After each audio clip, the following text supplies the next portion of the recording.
I'm going to cut a piece for Fran, who's requested a piece, and then maybe I'll have that. Will you be able to listen to it as well? Yeah. So if when we're introducing, I think maybe we could introduce it. Yeah. Are you just saying send out the link on Twitter? Oh, no, we're just saying about... Oh, okay.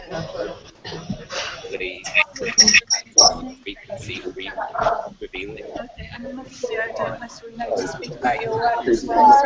Yeah, but The link. I'm trying to work out where I get the link from. yeah. This ought to be in my account actually. Is that the wrong place? I signed in as you. Do I go to YouTube? No, that's just having YouTube as an So interface. that's fine. Just get it from there. Link. Go to YouTube. Go my channel. Go my channel. Screen share. Is there a way of sharing the link for the Yeah, YouTube? Helen, you go to YouTube and look for. Are you on the call too? Okay. Yeah. I hope I'm going to get in there now. Might need to.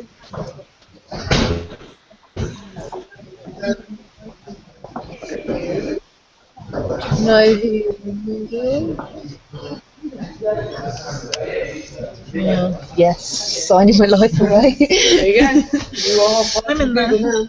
Someone else is. That's live. Well, you just can work out the battery. It's not. No, Karen's in there. Yeah, Karen. Hello? Hello? Who's that? Is that Karen? Hello? Can you hear me? I haven't got a video, but I've got. Hi, Karen. Hi, Pippa. Hi, Karen. That was everything, but yeah. Oh, Erica, Hi, sorry. Karen. Can you see us? Yeah, it's sort of, It says.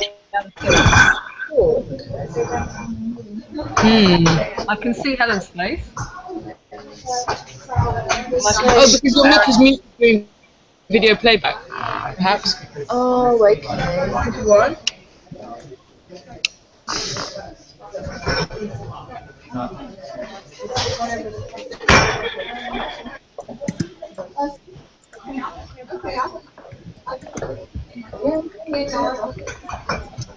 Yeah, Karen, can you see her? Yeah, I can see you. Can you see me? Oh, okay. No, we can just see your holding image. Have you got your video switched off because your Wi-Fi isn't that great, or have you got it switched on but we just can't see? It says it says that the camera's on. It might be that I haven't got enough Wi-Fi.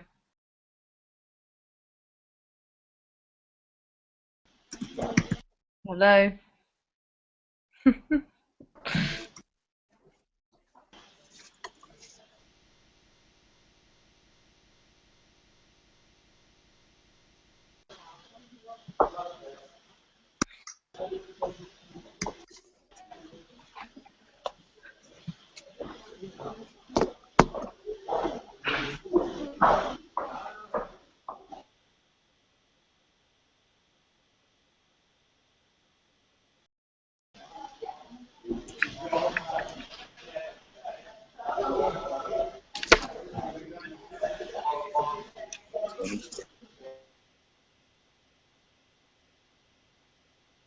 Yeah.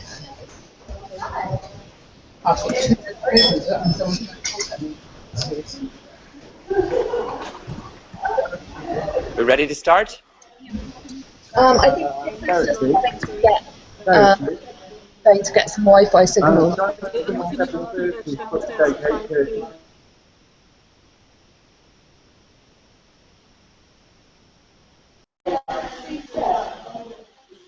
We wanted to maybe about 5.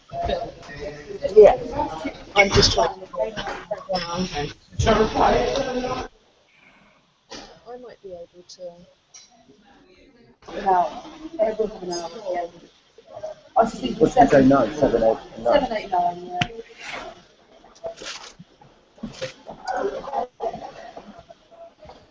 You had a good look around here, Rachel, yeah?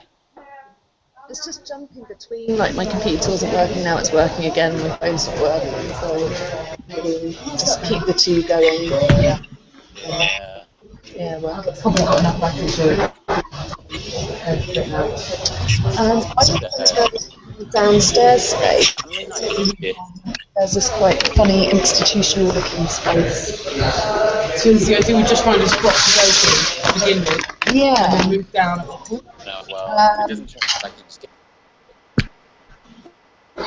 the one. Just there's just that delay. It's just a standard step. Okay. But in the meantime, we just Yeah, we can just wander.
Aha. Can you see me now?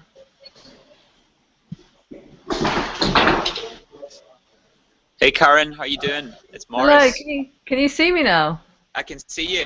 Okay, I can see me too. It's a bit disconcerting. How are you? I'm good, yeah, how you doing? Not too bad. Yeah. This is quite strange. Yeah, it's a little bit weird. There's another guy's head on top of your head. Oh really? Yeah, I yeah. think is it Bill? Yeah. With curly hair. Oh, that's Bill. Yeah. You know Bill, don't you? I don't think I've met Bill. No. Oh, you're meeting him now. But yeah. He On top doesn't of seem your to be head. speaking back though, does he? The weird thing about the Hangouts is that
It's an instant art installation. Hi everyone. Hello, Friend. hello. Hi. Oh, good. Everyone's on there. Oh, great. Okay. So who's there? Oh, is Karen on there as well? Helen's joining now, I think. Oh, great. Oh, Karen, and Karen's there too. Okay, great. Everyone's here. Good. Perfect. Hi. Perfect. I think we don't need your Wi-Fi. So it moves around. Oh wow, there's a lot of cute.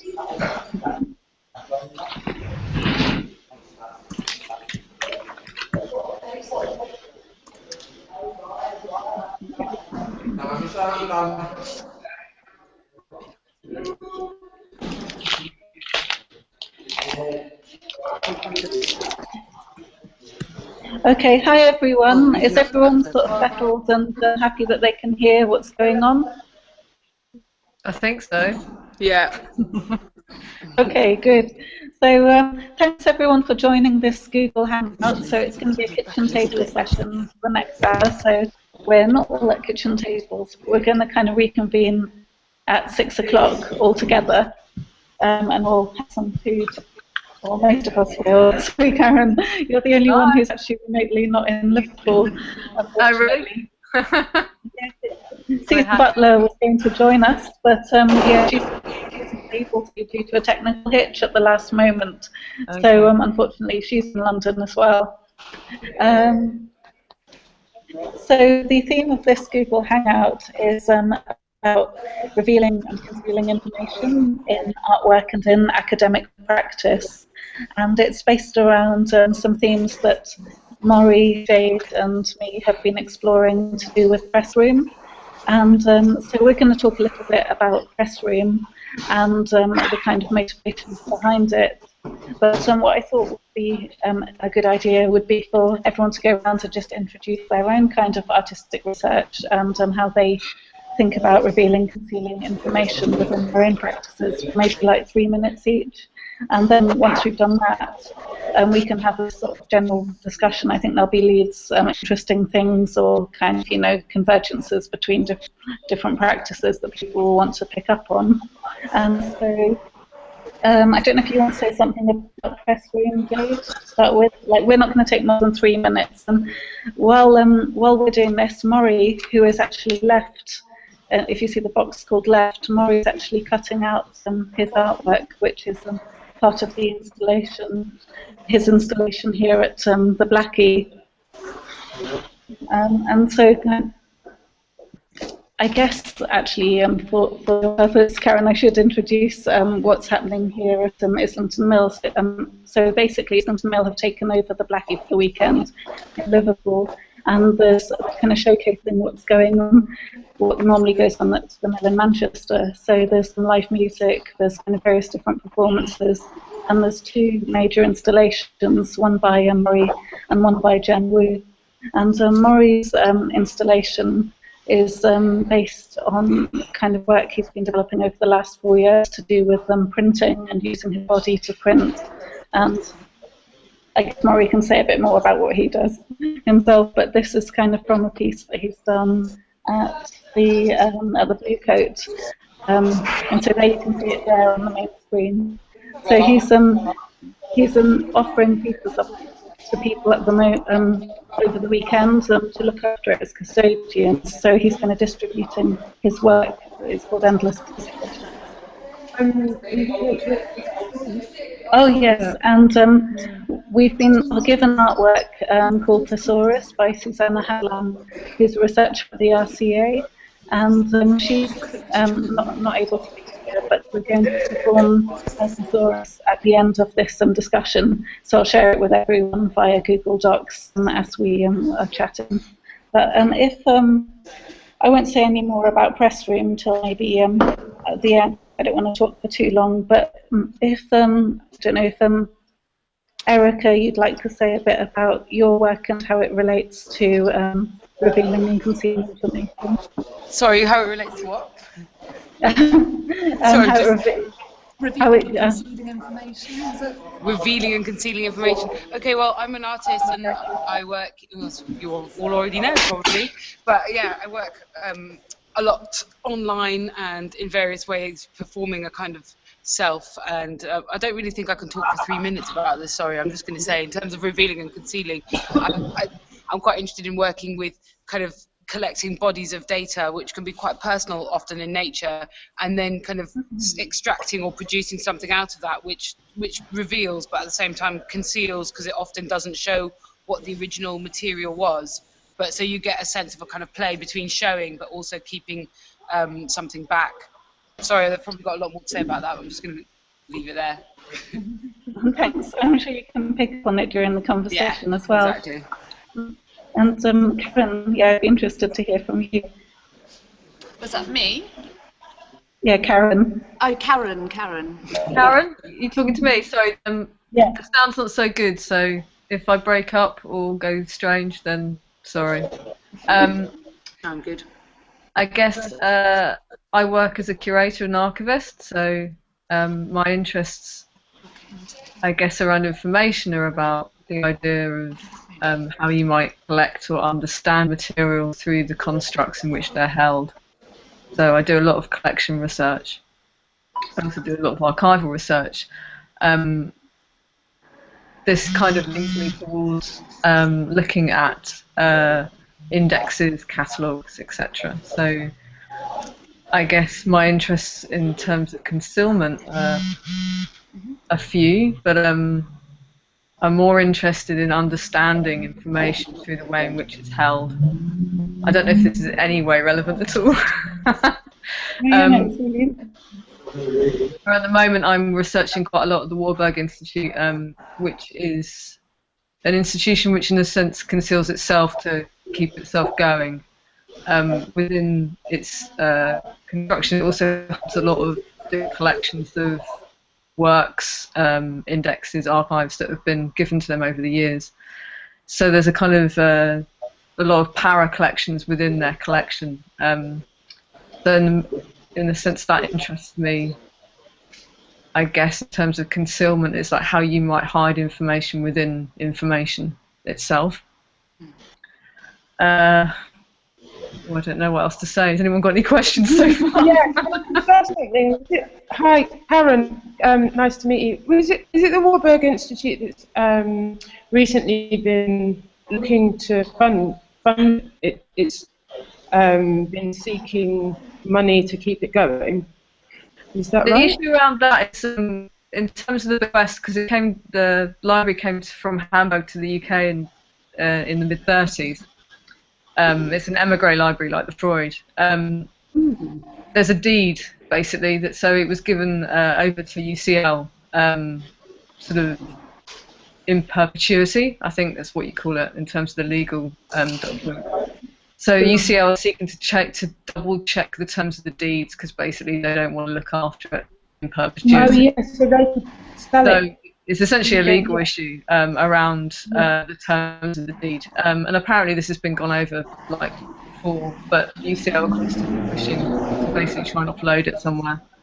So if it does happen, then the institute will probably go back to Hamburg where the family are, but hopefully that won't happen.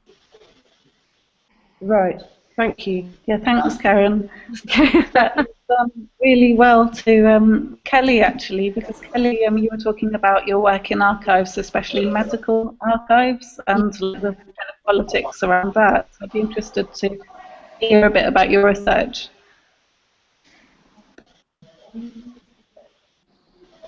Hello, Kelly. Hello. We're actually sat in an art installation in the basement of the Blackie, me and Franz here.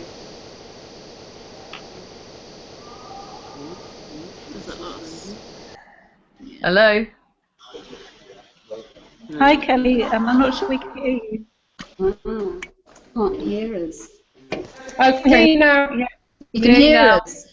Yeah. You now. Yeah. Okay, but I just thought in terms of concealing and revealing, we should flag up for the people not... I can't hear you again. You've broken up again. Oh, maybe, because you're just round the corner. Maybe you can just come round the corner and use this computer. Right, let's come around the corner. This is all getting too much, isn't it? We should move out of the art installation now. Oh, no. Oh, that's a shame. Hi, can you come in here? Yeah, because I was interested in the fact that you've been you were researching. Should I turn this one off? Yeah, that'd be good. Hello. Can everybody hear me now? Oh, there's lots of feedback now.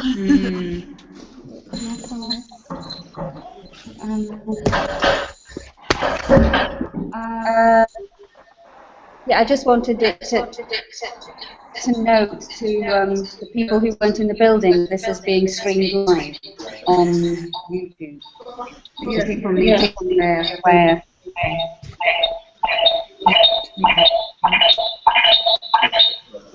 Sorry, we've got rid of that sound now.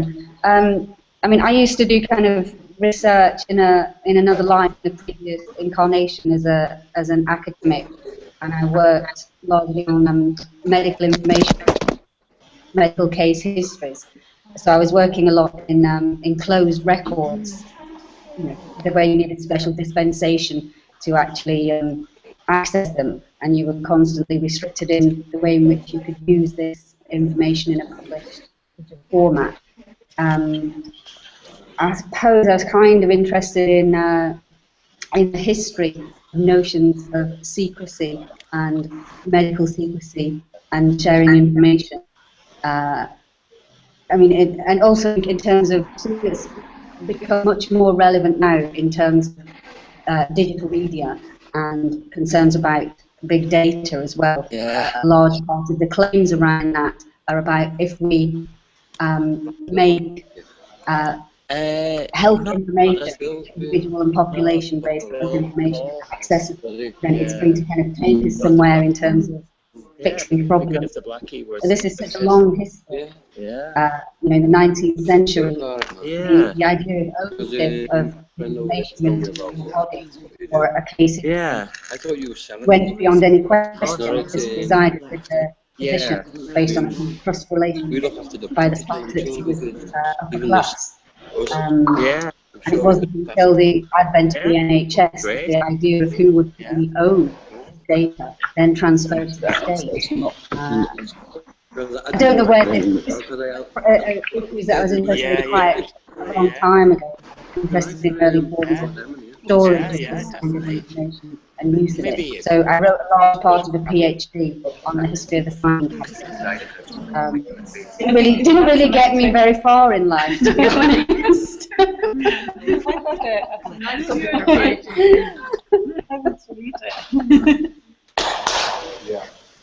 I don't know if that made any sense. But I was very interested in what Karen was talking about, this idea of an emigrant archive. I think that's a really powerful description of what's going on at Warburg. And you mentioned the kind of project as well. I mean, are there any others that are kind of facing this kind of situation now, in terms of people not particularly wanting to maintain them?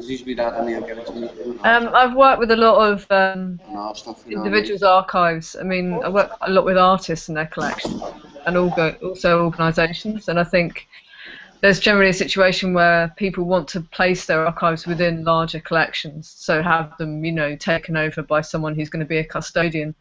And more and more frequently, that's just a problem, really, because you end up with a lot of uncatalogued collections, and it also means that they're inaccessible to individuals. It's an ongoing issue, really, I think, as people learn to understand that their collections might have meaning beyond their own interests. So in a sense, the material that we produce and collect as archives now are going to face the same problem that we have essentially for paper-based archives now. I think that the material that we produce constantly is, going to provide a data issue eventually, or probably already is. I guess it's just a different type of format of a problem. I don't mean to sound too sort of doom and gloom, but there's always an issue with collections needing some type of mediation as well as custodianship, I think, really. And it would be good to hear from them as well about revealing and concealing information in your kind of practice.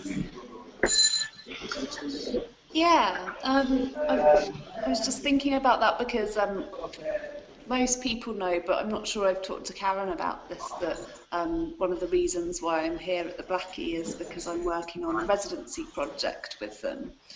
So Erica's the first artist in residence who's arriving in Manchester tomorrow to begin a residency, which is following on from Maury's work last year, which was to do with custodianship. So the work that Maury produced included a set of more than 100 prints, and the question of custodianship came up because we wondered what happens to this essentially time-based work, which is still very material, after the moment of its performance and publishing. And so the idea then was to have this group of custodians who look after the print as a distributed collection. Now, how that fits into the question of revealing and concealing information, I suppose, like having over the past few years worked with official institutional collections such as the Arts Council collection and more recently with the Contemporary Art Society, is the way in which these are quite standard formats for collecting that these 19th century often public collections have set up a bureaucracy for. The Contemporary Art Society has been doing work around difficult to collect work, time-based work, and these questions have been around for quite a long time, but perhaps the direction that I'm coming at it, I haven't seen that much around that before, which is how might the format of the artist's work inform the way that it's collected, and so the kind of strategy that the artist uses in production and the rationale for the way that it's distributed and collected becomes visible to a public. Might be on a more individualised basis, rather than it becoming public at this moment of kind of collective public media. How might it work within a kind of private format of visibility, which is perhaps more fitting to the distributed audiences that we have now at PC within these more localised pools of publicness. I tell Bella and I think Erica's work fits into that question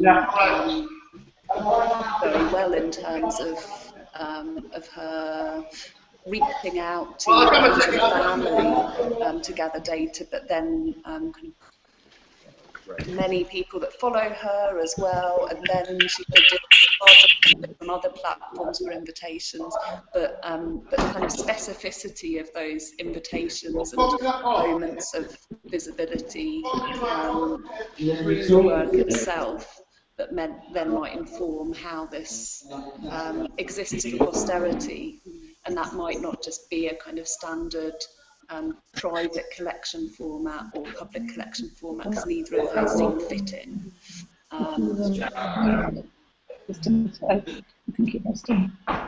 So yeah, I think I'm kind of done with my spiel there, but I'm interested in expanding that further with Erica's and Laurie's work. And finally, well, not finally, because we can talk about press stream a little bit too after, but Fran, I don't know if you'd like to talk about your practice in terms of revealing and concealing information. Okay. I guess I think in terms of revealing, I would think the biggest issue with my practice would be articulation. So things are concealed because they're articulated, so it's finding ways of articulating them would be difficult, through so making work in terms of bringing things out, I guess, and bringing things forward would be what would be my take on it, I think. So I realised that we didn't sort of explain press stream at the beginning, and so it's been really interesting to hear everyone else and your research about press stream kind of getting away. So now I guess me, Maury and Jade will talk a bit about kind of what we've been doing with it for like 3 minutes, not for too long. So basically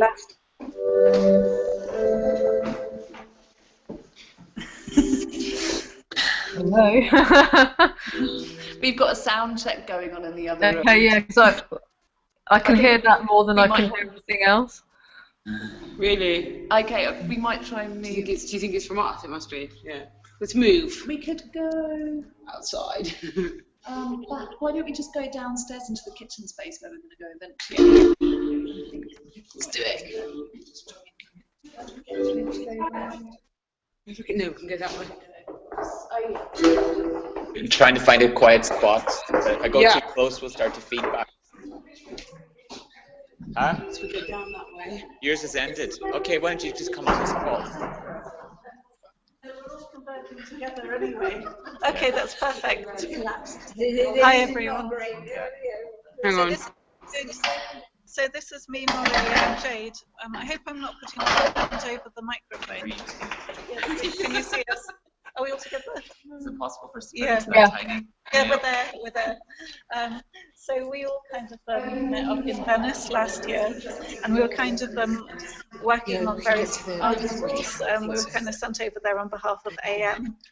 And what happened was we kind of got entranced by the press room at Venice Biennale and the kind of stage set-like quality of it. It felt like it was a performance set, and that the press was sort of elevated, almost going there to perform. So we decided to recreate the structure, but in miniature version, as a kind of performance environment. And each of our work is, in different ways, is concerned with the idea of information and how it's revealed or concealed. So I've been working with shorthand, and I've been interested in how secretaries use shorthand in order to, like this, when they've taken shorthand notes, it's actually taken verbatim. And so they're actually writing down absolutely everything, but then when it's turned into minutes, it's concealed, and there's a very specific story that's actually written, which is about kind of making sure that actually what was discussed isn't really isn't really kind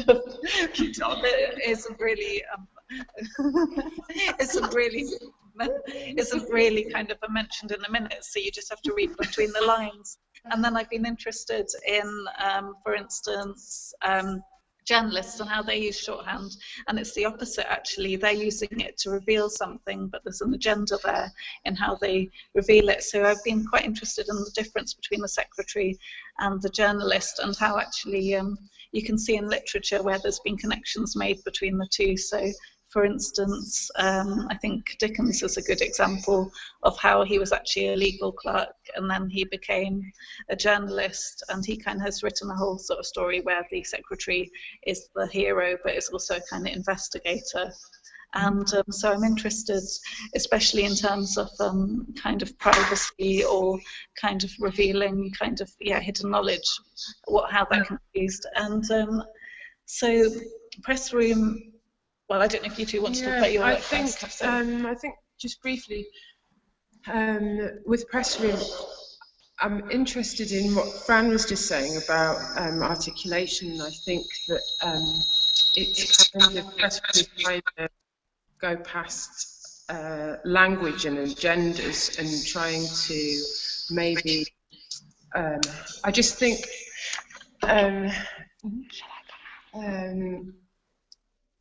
The actual title is press room, and articulating something is press, this thinking about publishing, so it's kind of literal. And I know that what I do is put images. So you can join us. Embed images. So you need to stand behind us. Slowly converging together. Everyone needs to stand behind us. It's the failure of technology. It's just so Karen, Karen, you'll see everyone behind you. We're just all trying to squeeze into a tiny thumbnail. So yeah, and I like what's happened here is that we have all pressed together. That's great. Compression. Yeah. One thing I wanted to say about Google Docs, not Google Docs, Google Hangouts actually, is that it's really nice the way if someone coughs or goes or whatever, their image comes up on screen, and so it's almost like a kind of it's sort of visual kind of live edit of the conversation. Sorry, Jade. Well, I've made a load of notes about hierarchies and value and how everything that we're talking about it's exhaustive. So when we're talking about the archive and about publishing and ways of publishing, and we're publishing now, it's all this. I don't see press room as ever coming to any kind of conclusion, and I suppose that's what we're all doing. We're all just trying to articulate something, or not, maybe. I think what's what's interesting about what's happening just here through doing this, we are publishing, but it's interesting to think about who we're publishing for, and you know, in this sense, we're kind of converging and congregating together, and I guess it's that thing with the internet, you know, and this notion of there being no audience and everyone being a producer or the prosumer figure or whatever, and yeah, I don't know. I feel like this seems like a kind of quite an interesting parallel for what we're talking about in terms of just this technology we're trying to use and how it's kind of how it becomes sort of how we just tend to sort of but maybe, I don't know, do you want to say anything about how we've been using Google Hangouts to talk about temporary custodianship? And because that's one of the strange things about that is that there'll be maybe 3 or 4 of us kind of remotely participating, and then 2 or 3 of us in the same space, but we always go into separate rooms. And what I find interesting about it is that I think this is a real it's something that I've found consistent in group work is that there's the public sense of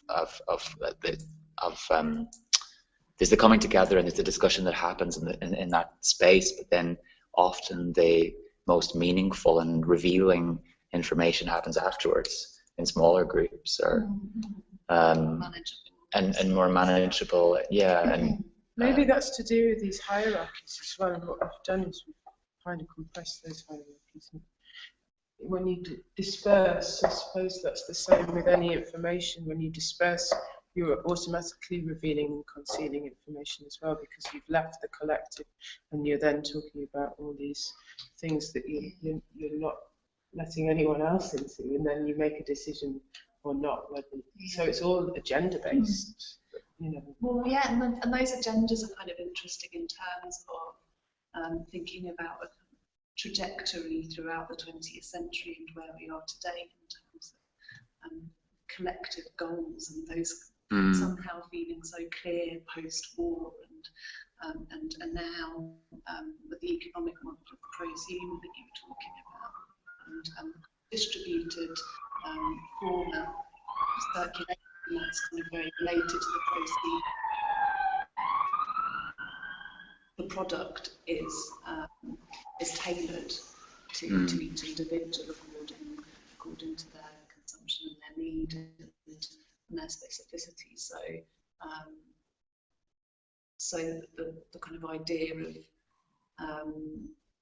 information and its visibility and invisibility, the information about the consumer comes through their production. So it's an imposed and product data about that individual is produced through their choices and through their participation. Yeah, through their participation.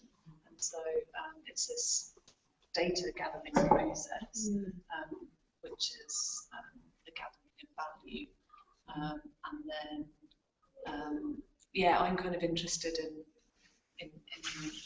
questions of need in that case, and the kind of the platform needing that information and the way in which they extract it, which I think is something that will kind of flow nicely into the collaboration conversation later, because questions of like why we come together collectively and why we share information are previously quite different to now the given platforms of the reasons we come together in networks for other ways. I think that's the thing, isn't it? Because now participation is something which is actually required. I mean, that's like Jodie Dean has spoken about this with kind of communicative capitalism attitudes. It's like the very fact of being part of the network and participating is what creates value, and then that creates all kinds of other problems for ideas that, you know, participation and being part of something normally, or you know, had been linked to something more political, I guess. And now it's like it's almost required by communicative capitalism in order to keep producing this value. Yeah. So then every action is monetized. Yeah. So your participation becomes kind of the creation of a value which is elsewhere. Totally. Yeah. It's not your value. Yeah. And then Karen, can you hear everything okay? Yes, yeah, sort of. Mostly. Okay. Do you want it to be The closer? data is harvested. Your information that you put in is harvested by companies, marketing companies. it becomes a valuable asset, your data, not you. I think it's your value, but it's not necessarily your need that it's addressing. It's addressing the need of the platform, and that's what's kind of problematic. It's a sophisticated form of market research. They used to do market research, didn't they? But now it's like market research, but it's actually more directed. It's more specific to the person, but it's essentially that's what it is, isn't it, really? But how do you think, in terms of press room, this kind of question of gathering of data that Anne's talking about, this over-accumulation and big data, which the last few years has kind of blown up as an issue, and people are becoming far more aware of it as an issue now. It's not just something that's kind of discussed within businesses. It's something people are like, what does that mean for your project in terms of visibility? Do you think people are going to kind of begin to withdraw? Now there is kind of a kind of discussion about big data, and people are more aware of their profiles and what they're giving. I'm talking about a public, I suppose, in quite a kind of broad sense, but I think it's... I mean, the use of medical records it's always a kind of a test case, isn't it? Like, which was it Iceland who sold off their entire database of the DNA profiles of their population to a pharmaceutical company. Oh wow!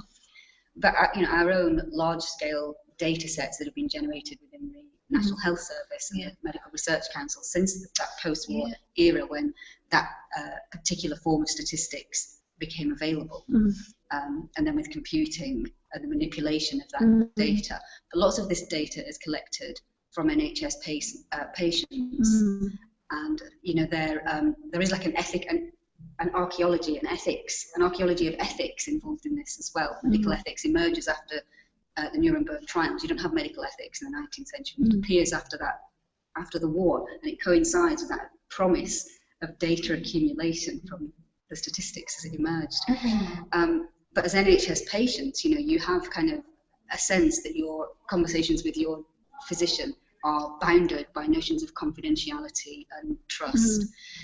But now the accumulation of all that healthcare data on individuals through trials and face-to-face encounters and tests and test results is now a highly marketable commodity, and it is being used and it is being sold off.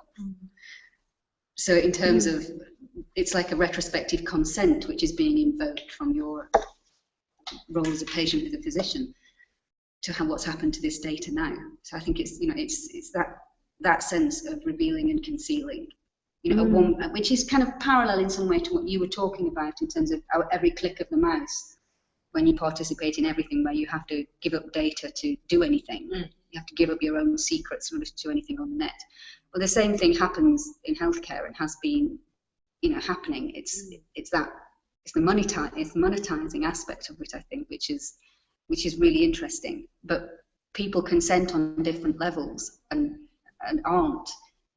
I mean, consent's always been people's knowledge of what they're consenting to in a particular moment has always been debatable, but especially now when you consent to everything just clicking a mouse.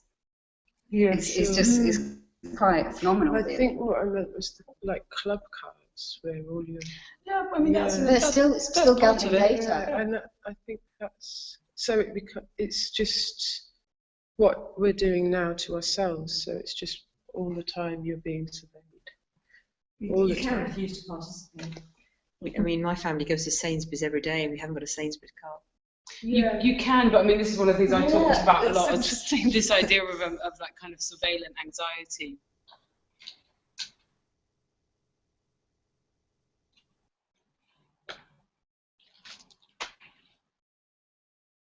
This is done on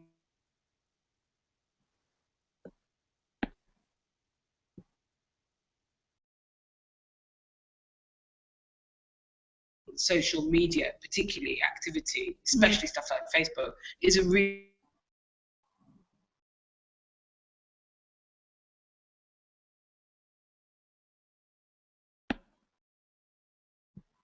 puts you in a small percentage of the population, which is a big identity marker. You're either a crim, dodgy, or like, got certain political beliefs, but whatever it is, it marks you out. So, it's that kind of thing, that this idea that, I don't use this. That's interesting. So am I. I mean, I don't use club cards either. Well, I used to think it was quite funny funny that we had a big joke with a friend once when we decided that maybe we're the only two people ticking the MERS box. Oh yeah. At a job centre, right? And you'd be like, oh, there's those two again who tick the MERS box. Yeah. Because you don't know what anybody else is ticking, do you? Or maybe the trick is to actually have like one of those cards or have a Facebook account but just not use it, that kind of thing, or use it like once a month for something very vague. Or you can do other, I mean, the stuff that I've experimented with is like liking things that you don't actually like. There's quite a lot of artists working with that kind of idea, like performatively liking things. Digital brand contamination was something that I was really interested in. That's something I've been really looking into as well. I tried writing something on that one day when, like, that case in America with is it Cristal, the champagne, and they almost tried to start a legal case, didn't they? Because the gangster rappers were all kind of big on Cristal, and it was really damaging their brand. Like Burberry. Yeah, like Burberry, and it's like that brand contamination. And social media platforms are perfect for brand contamination. You could have mass campaigns to damage a brand. Let's go.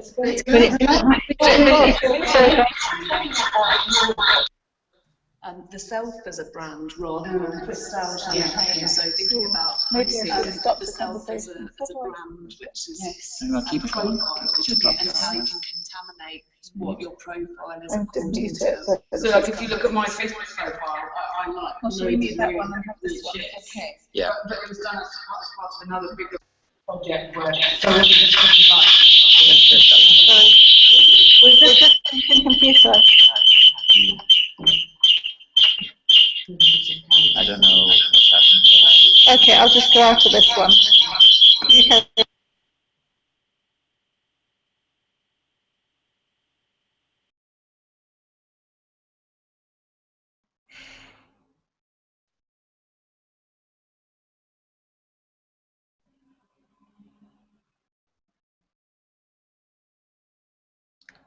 I can't hear you. I can't hear you. Can you hear us now, Karen? Yeah. So I hope I don't know where we left off with you, but we're just wondering if you've got any thoughts on kind of the discussion or any points you Well, want there's a to few bring in. things. I like what you were saying about the role of the secretary and the journalist. I've just been reading. I'm reading quite a lot about the big things of libraries, and the position of librarian was generally the role of an academic or a philosopher in the sort of 1700s when the proliferation of books occurred. So there's a book flood, and so there becomes a need for private libraries to create catalogues. And this is basically the invention of sort of three guys in Vienna, essentially. But the index card is formalised in pre-revolutionary France by a person who devised it on the back of playing cards. So because this relationship between the index and the gambler during the revolution, which I think is really interesting, because it allows this idea of randomness into something which with Dewey becomes extremely standardized. So there's about 200 years where, you know, libraries exist within their own states.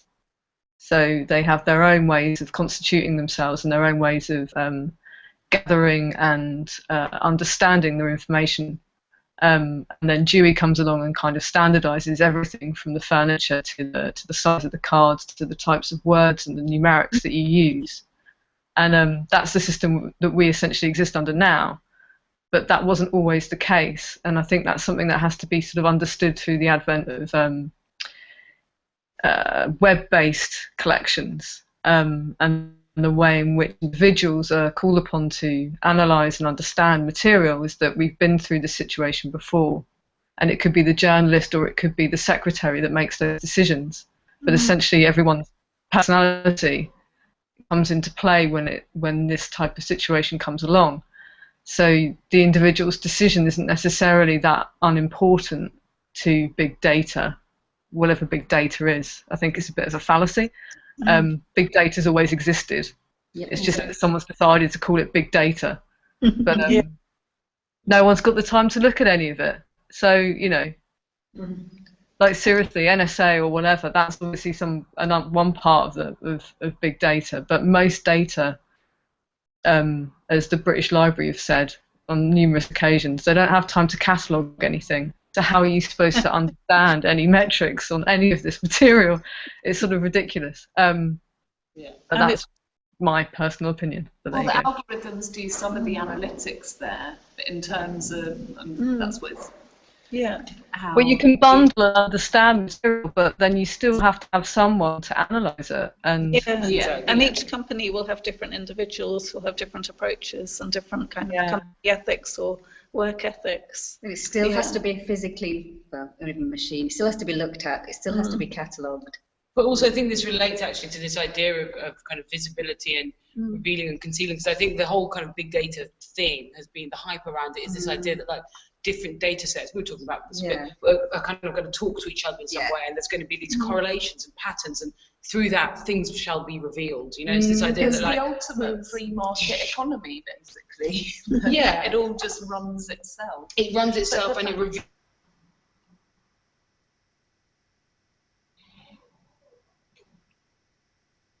I'm sorry, I can't hear you anymore. Can you hear me now? Oh yeah. What did I get that song? Maybe I held my hand over the mic. Where is the mic exactly? But what's interesting is that human subjectivities can still kind of cut across diagonally within those systems. Like there was the example of stocks and shares are bought automatically through readings of data collected, and then they're kind of sold and bought according to this information gathered off Twitter, among other places. And there was some announcements on Twitter about some bombings happening somewhere, and suddenly stock millions of pounds fell. And that was just somebody interfering through a kind of diagonal. So there's still a huge interest in psychics as well. You know, you think about the mysticism of the net. There's still this arcane interest in what might be seen to be outside of the other, and I think that's also really interesting that this type of knowledge hasn't eroded what is, you know, a kind of deep human instinct in something lying outside of ourselves. So there's no data that can be gathered to prove or disprove whether there is another side, you know? Yeah, definitely. The arcane net, you know?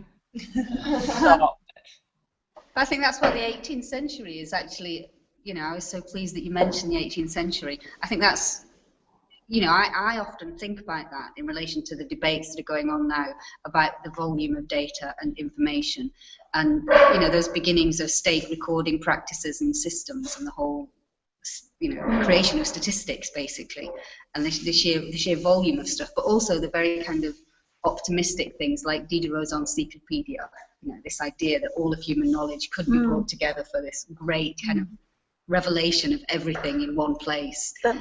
It's the same kind of promise and optimism about it. That makes me think about how, because one of the kind of starting points for Press Room was also to do with how you trust the news media or don't trust it, and the different ways that the kind of news has sort of changed over the years, or like the influence of PR, for instance, like press releases, or like different kind of agendas going in, or what it is that actually means that news articles are kind of reproduced just from one paper to the other without being fact checked. And so it's interesting that papers like The Guardian have started doing data blogs, and actually maybe there's this idea here that data blogs can contain a greater truth or accuracy, whether they do or not. But it seems to be quite a lot of presenting of data as news journalism at the moment. And I'm wondering if anyone's got anything else to say, because I thought maybe we could share the thesaurus. And Karen, I've actually shared it with you as a Google Doc. Okay, that's good, because I've actually got to go quite soon, I'm afraid. Okay, cool. We're finishing up at 6. I don't know if you've got. That's fine. Yeah, that's good.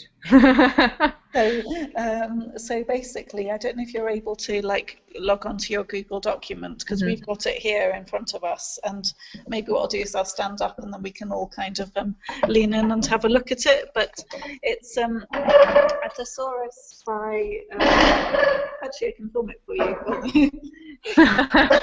It's a thesaurus by Susanna Haslam and Tess Denman Cleaver, and so they're both academics and researchers, and they're looking at the idea of knowledge and exchange, and that they find that there's the current language for knowledge exchange is limited and problematic.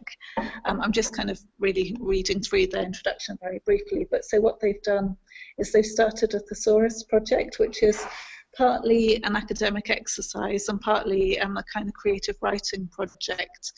And so they want to keep the kind of definitions open.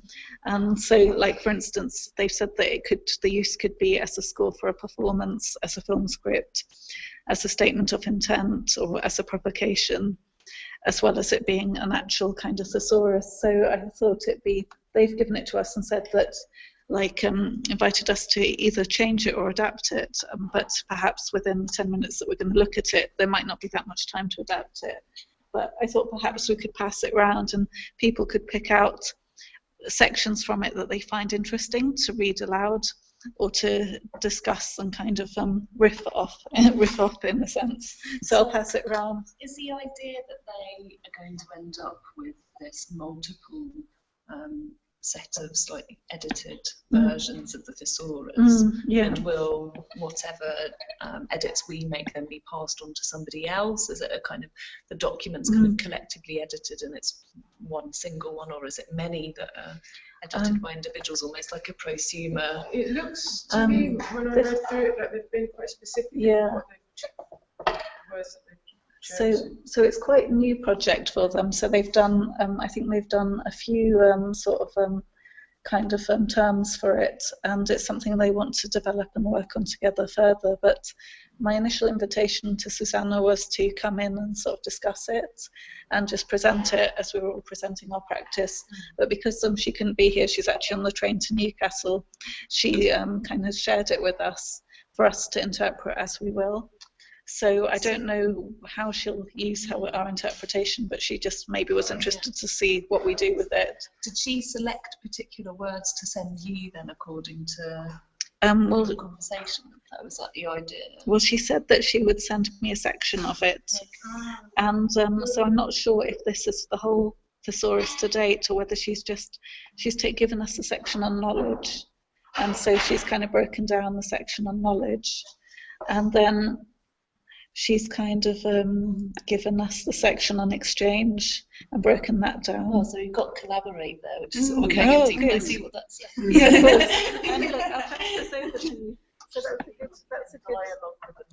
that's a good starting point. You might need to scroll up. I might have scrolled away from it. Yeah. Are you going to read it, did you say?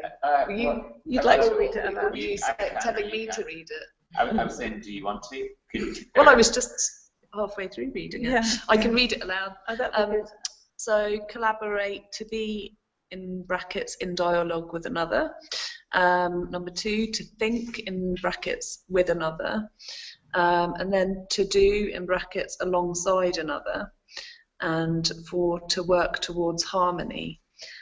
And then there's a star, which with work towards harmony is inclusive of discordance. So harmony and discordance you would usually have as a synonym rather than a thesaurus, that they've rather than having a synonym section, they've claimed a discordance within the harmony. So do you want to edit that? Yeah. You mean an antonym? Antonym, yeah, sorry. Antonym.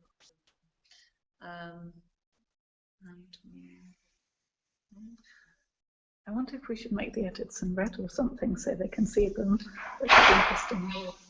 I don't know if you want to. Is that how you spell it? Yeah. Yeah. And then should I do a star? Does anybody else want to have a look? Yeah, so we could pass it round and then people could pick it up in relation to their research or interest. Just one thing, the dongle's a little bit delicate, so not to pick it. Yeah, I mean. Yeah, it doesn't seem like thesaurus is usually alternative words, isn't it? So yeah, exactly. I mean, I thought a thesaurus just gave you lists of alternatives. synonyms and antonyms. So I think if we, I think it probably does, but this is giving different, because you've got like think, externalize and internalize. Number 2, entangle, permeate, or coexist with another. So that's interesting. That's kind of gone a little bit into collaboration. The entangle, permeate, or coexist with another. So you're questioning whether it's a thesaurus or a dictionary? Or yes, or both. Definitions. Okay. Yeah. Do, so then there's embody, do, affect, as a verb, re-territorialize, and then value, think, value. This has a bit wasn't there something about the anniversary of Raymond Williams' key words? Wasn't that the conference about that as well? What was the key words? Raymond Williams' text, key words. Wasn't there an exhibition as well? There was. Right, in Liverpool. Yeah, in Liverpool, where we are. Fact, yes. Yeah. It's coming back to me. And also in it, I think. Yeah. And also in it. And wasn't that like the basis for the turning left thing? Raymond Williams, British left academic, cultural studies, one of the... It's a cultural studies book, wasn't it, by Raymond Williams, isn't it? Was? Is that what you're talking about? I can't hear you now, so it doesn't matter. You've lost it. Can you hear me now? Yeah, I can. I'm not sure about changing any of this. Sorry, I can't do that just off the bat. Do you want to like read anything? I thought this reads like a manifesto more than cool. a Yeah, so maybe. Jade, would you like to read it as a poem? But it's also just that thing with like. Because key words was very much a manifesto. It's not like Well, I was thinking I got someone to read it out so that it gets kind of presented. Sure. But maybe Murray could. Where's Murray gone? Because I just thought maybe reading it all out so it's like. Okay. Well, Karen, is there anything from there that you want to kind of pick out on or mention? I think it's interesting. I mean, thesauri are really important for standardising archives, but I'm kind of interested in thesauri that don't, or words that don't really fit thesauri. So I'm working with Eva Weimar and the Piracy Collection at the moment. We were talking about that earlier. So they have a collection of pirated books. So I did a workshop with them quite recently about trying to write a thesauri for their collection that somehow it attempts to explain the transmission of these books from their original to their copies, which is a really interesting process because cataloguing or keywords, if you want to call them keywords or whatever, tags, they tell meaning and they try to explain the material, as a sort of shortcut to understanding material. So that was the attempt that we made. So we had a lot of words that don't really fit standard thesauri because they don't like the idea of piracy. So piracy is a term that doesn't really fit institutional collections because obviously they like original rather than pirate. So Jade's going to read out. That's all I have to say, really. No, it's interesting. But it's that whole thing of taxonomy, isn't it? Yeah. Do you want to finish with reading it out for a little bit and then we'll finish up? There's this one, collaboration, or progressive synonyms.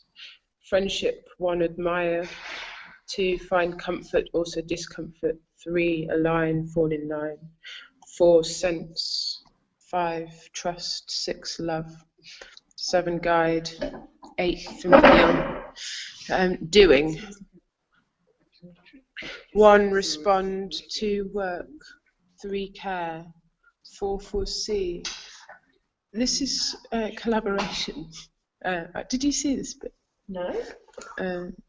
So this is more like synonyms, actually. Yeah, this is well. It says progressive synonyms. synonyms. So it's kind of getting more and more. Yeah. So I think they're breaking it all down. Yeah, so we got to being, becoming, 2 flux, 3 uncertain. So is this breaking down the collaboration? Yeah, so this is becoming the thesaurus. So 4 future, 5 beyond, 6 motion, 7 action. So when it breaks it down to thinking, it breaks it down again to negation, connection, appropriation, extension. Dancing, which I like, moving, coordination, synchronized, synchronicity, state, feeling. Relation, 1, negotiation, 2, situ, 2, fluctuation. Party, 1, together, 2, social, 3, gather. Harmony, 1, togetherness, also apart. 2, agreement, also in disagreement. 3, aligned, structurally and as an ally. 4, discordance. End. Is this a separate document, or? So it's a local document. No, it's the same document. So it's all of this. So that they have a kind of introduction where they explain the kind of concept or rationale behind it, which maybe it'd be good to read out just to kind of like give it context, seeing as we're sort of presenting it, and then we can end. So do it back to front. So thesaurus is an indefinitive taxonomy for the concepts of knowledge and exchange and collaboration. It takes the form of a list of words in groups of synonyms and related concepts that attempt and can be used to delineate a space in which to experiment, explore, process, and progress. Thesaurus has been conceived of as a reflexive and non-exhaustive resource. It is part of a larger body of work and should be read as not only a resource, but as an artwork. Thesaurus is an expressive reference point that serves as a departure from the dominant and often complex language and research surrounding knowledge exchange. Thesaurus is motivated by a concern that the current language of knowledge exchange is limited and that its limitations impact upon precisely the interactions, relations and exchanges it claims to consider and define. Current conceptions of knowledge exchange as a relatively new and unrefined critical discourse stand in the way of creating productive, progressive and non-hierarchical spaces in which rigorous, dialogical and situated explorations of knowing and doing can take place. An attempt to find and realise a space that allows for experimental explorations and exchanges to occur is therefore imperative. Through destabilising knowledge exchange in its present unmilled incarnations, Thesaurus attempts to rupture and extend the space which it inhabits. In so doing, Thesaurus constructs spaces for new relational dynamics and meanings to be encountered and to encounter. Through a series of progressive synonyms for knowledge and exchange and collaboration, one traverses multitudinous understandings or readings of what it is to be and to and do and know together. So that's the introduction to it, and I think that's a good way of moving on to the collaboration discussion, which Helen and Erica are leading, but I don't know if that will be on Google Docs or not. Do you want it to be on Google Docs? Do you mean on Hangout? On Hangout, I mean, yeah, sorry. I don't know, we could do a public one, but it's not if there's, I mean, Karen has to go anyway. Yeah. I do, sorry. Just putting the shoes on now. It's all right, you've heard loads. You've heard me crapping on plenty of times. I love hearing you, Erica. Don't say that. Thank you, Karen. Nice to see you. Yeah, thank you so much for inviting me. It's been really interesting, and I'm going to watch it back later, I think, if I can bear seeing. If you can. I'm hoping my face isn't going to be on it, so we'll see. Anyway, have a great evening, and I hope the rest of it goes really well. Oh, great. Thanks a lot. Have a nice evening. Okay, bye. Bye. Bye. Bye.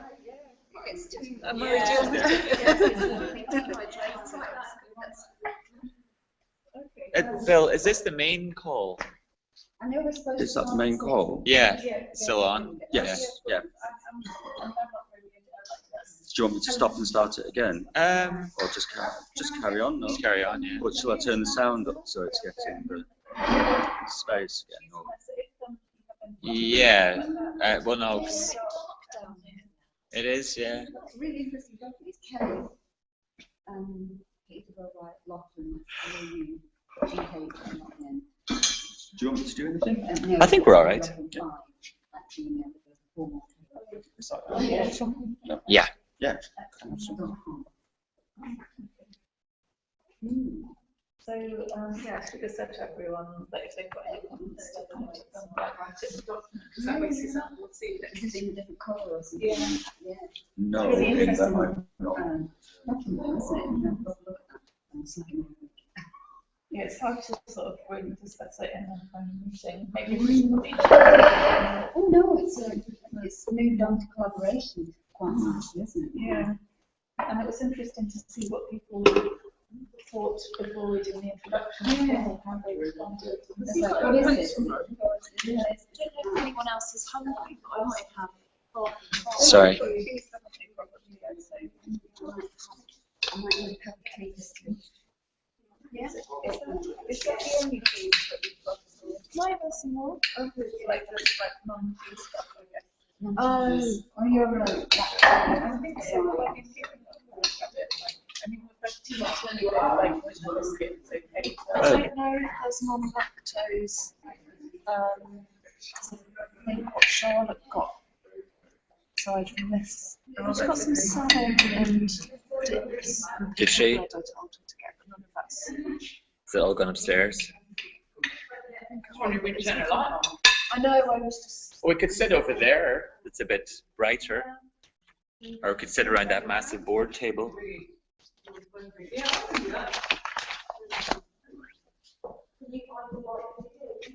This is a good spot here, Helen, isn't it? The lights are not that nice here. Yeah.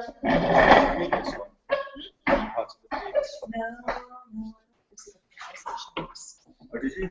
Well, you don't.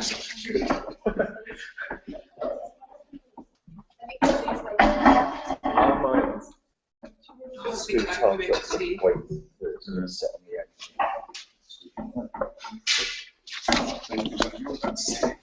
Just makes my head say.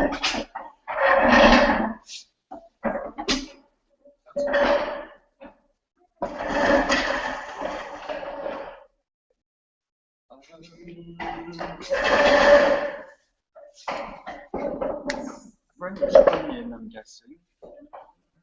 Moroccan lamb and smoked haddock chowder. Wow. Is there anyone vegetarian? Maybe they should have priority on the. That's true, actually. Not anyone here, because they're all. I think it's. There's people upstairs like Lou Woodcock. It's a load of milk. They're all everybody upstairs is milkheads, aren't they?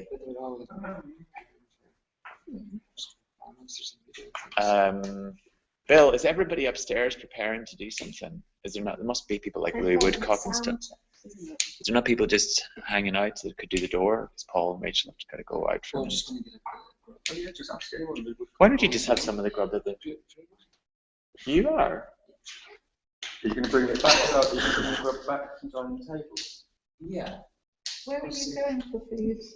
I'm not sure if it's Thank you. Okay, I'm kind of trying to be too simply, but that's not working. But I'm lactose, so I'm trying to avoid that. But I just wondering where you might be going. Maybe Chinese. I'm sure that's opinion, but I'm not actually sure if it's opinion. Are you definitely going to have food back? Well, I'm not sure until this is fine. It's not smoked haddock, but it's not lamb. And then not come back. Yeah. Did you read the labels? I didn't do it this time. It was Charlotte. So there's no other food like no salad. Yeah, I'm sure it's vegetarian. So I'm going to miss your thing.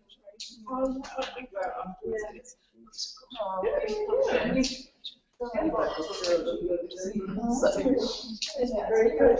Yeah, nice eating out. It's a lot more of the banal. I think the banal itself is a bit banal. The banale. Someone should do a banale. Banale. Banale. next year we should do the Venice Biennale. What do you reckon? Yeah. So I don't know if Kelly's. I just wanted to introduce Georgia from Flux Factory in New York, and Julie, who just turned up a moment ago and has become a custodian of one of the pieces of Endless Pageless, and also has some very interesting things to say about us as a sort of community and how it appears from the outside, and lots of challenging questions that is perfect for collaboration. Yeah, so be prepared for a challenge. And Islington Mill did their last residency at Flux Factory. Yes. Yeah. So you'd already moved to London by then.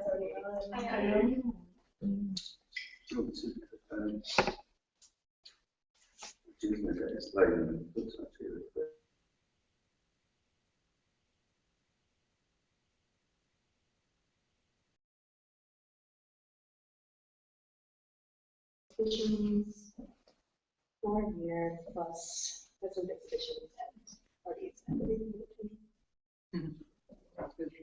Everyone lives there, don't they? Yes, but I can't say that legally. No. You just said it on Google Docs or Google Hangouts. No one. No one's watching. No one's interested. Of course. You're talking to us. Yeah.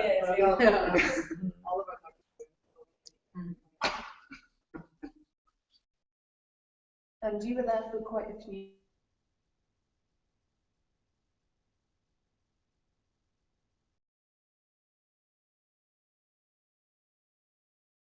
Did they always include everybody? So was there kind of curation, or was it open? It's a super open platform in terms of curation. It really depended on business and what they wanted to do. Everything came out organically. It gave a very similar kitchen table aesthetic to upstairs. So would people kind of come up with a kind of curatorial thread that people then choose to follow or engage with or not? Well, we had a couple of successful attempts to impose themes for the year.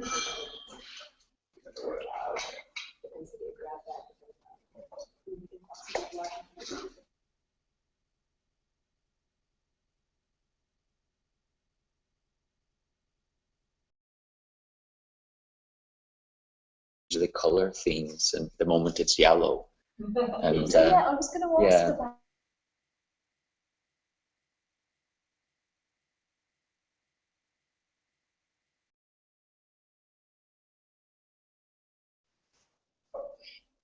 I think it's described as a temporary in terms of Bill said at the moment we're exploring yellow. Okay.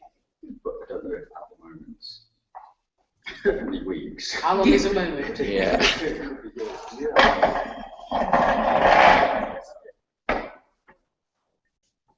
you're familiar with Lucky though? I knew Lucky from years ago, and I knew it as a youth club, and amazing actually before tea, many in the 80s. Okay. So this is the space I remember. I'm not sure that upstairs bit was open. Okay, so it's before the millennium, because was that all completed building work for the millennium? It was a Millennium Project, wasn't it? Or Alison, you know Alison Project? No. The Arts Council Northwest. And I was supposed to find that she started her arts to create like an experience.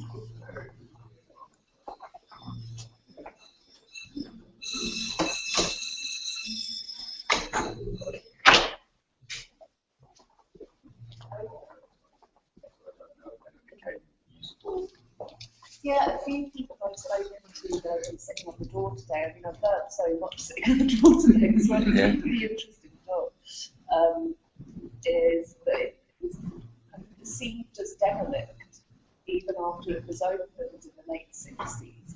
For I think many years, maybe up until the Millennium Grant, it seemed not being open to the public. might it? Down Yeah. Yeah.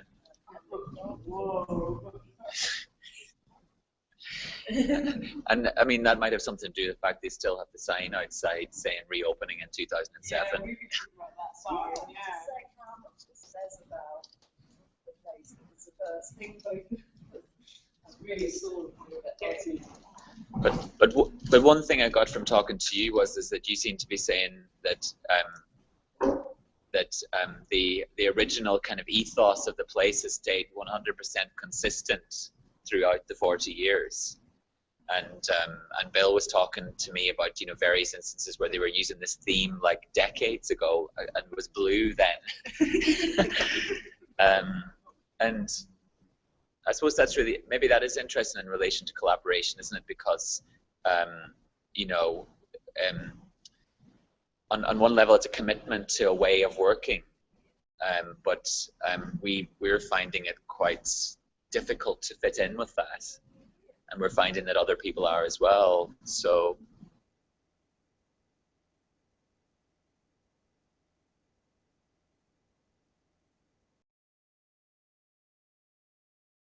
the two organisations this weekend, you mean? Well, you just mean within the mill? Yeah. The people. In the mill. In this context. Yeah. No, they are, and they've been doing their circus and kids workshops all week, and we've really, you know, been trying to not kind of, you know, bulldoze our way in. So, you know, there was yesterday for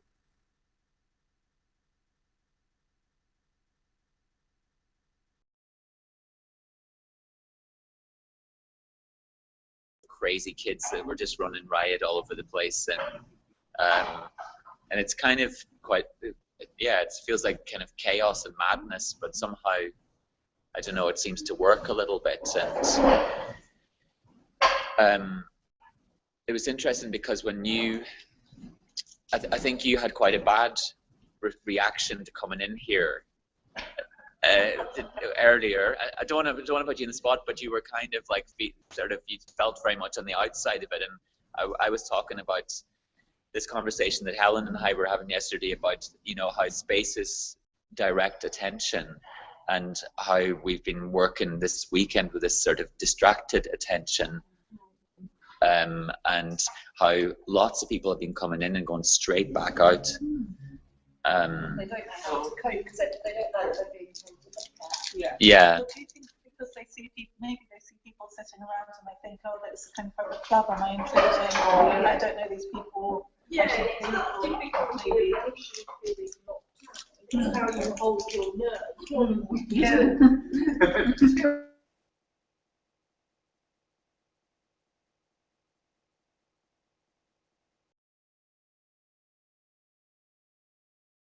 Went to a Chinese restaurant, and we were speaking to the owner, and he was like, apparently he's a trustee of the Blackie, and he runs the Tai Chi classes, and so the minute we said we were sort of involved with the Blackie, he was really pleased, and so it was kind of nice that like tangentially we were talking about it. But obviously he hasn't come in to see the project, I don't think, but he was running a class to do under, you know, in the basement, so it's kind of funny.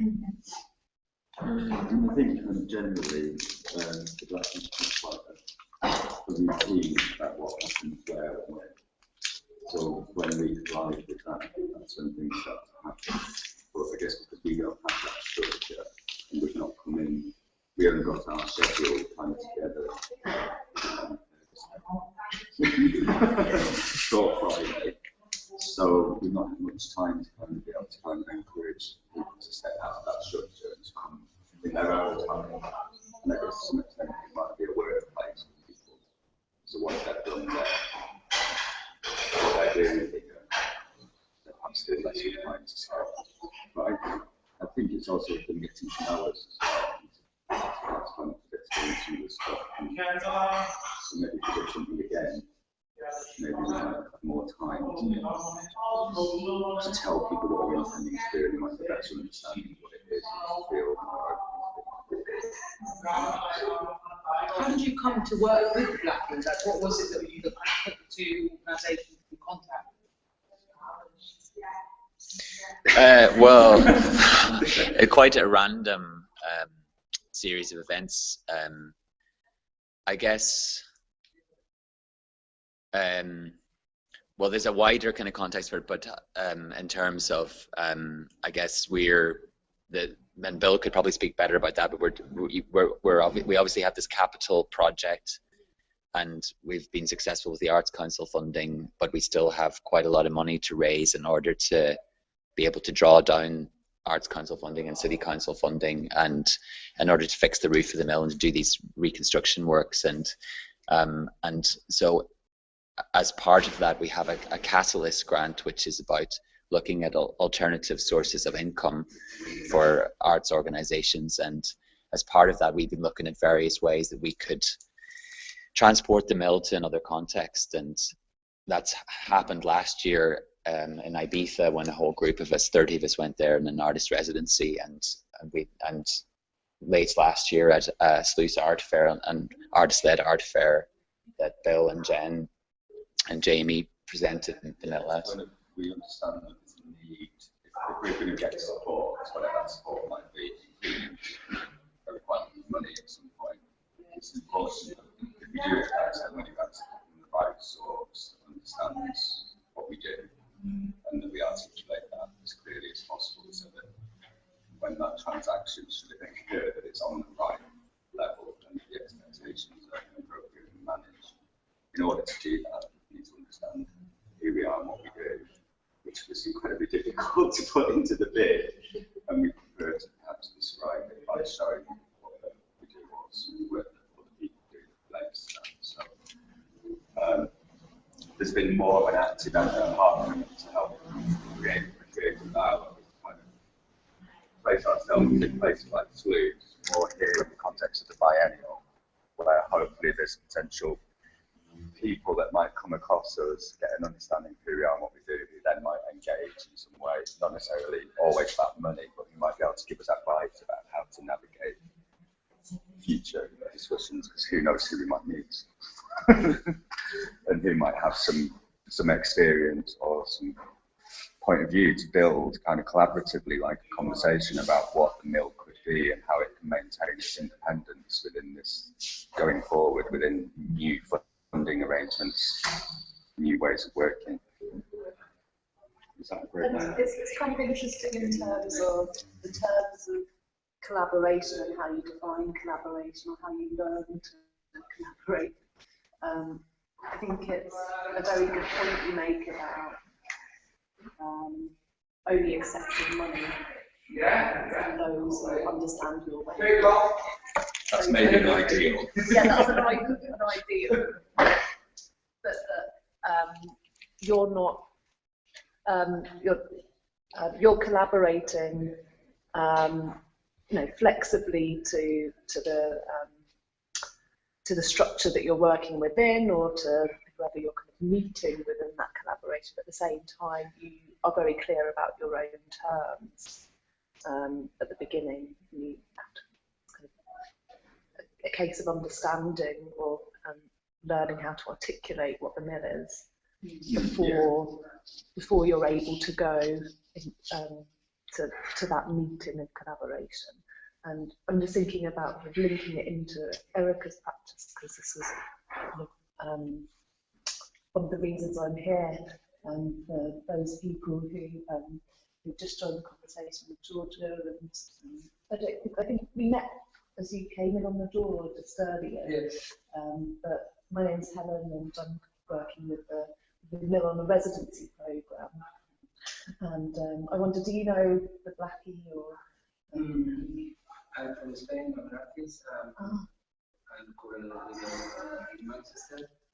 And when I knew that there would be an art these days, I say, okay, I'm going to visit, what happened, the atmosphere. And I knew the project in Facebook. Oh, great! Yeah. So,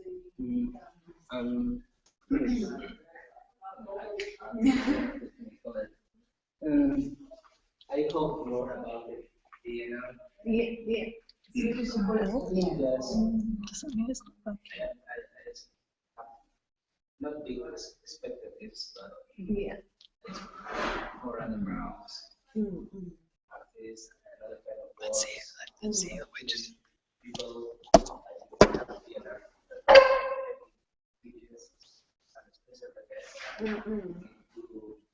works of creativity, of course, between artists and creators. I think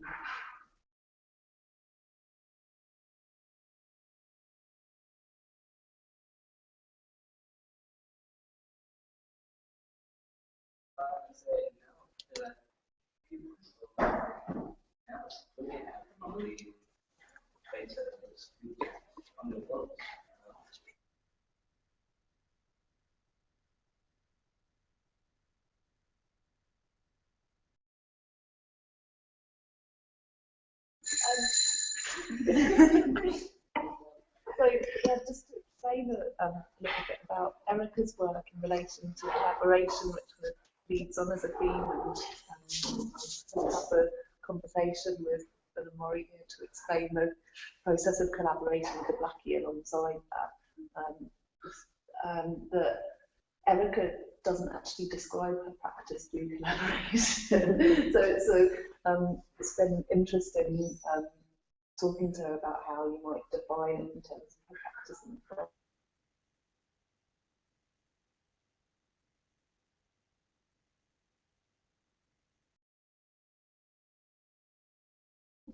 collaborative self.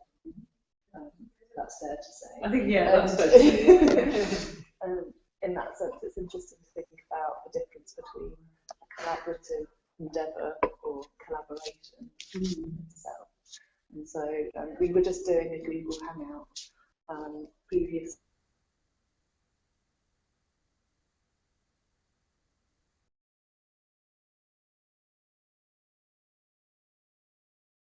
Performance, and you had other people that were on the Google Hangout making comments as we were on air. Actually, funny enough, I did it.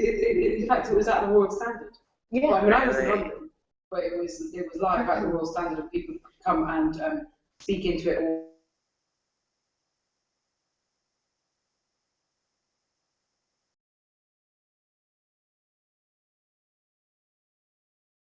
Started, and then they joined in, and I didn't explain at all what I was doing, what the premise was, but I basically just repeated back anything that people said or wrote, and it was 100% men who joined. Why? Do you know? I didn't know.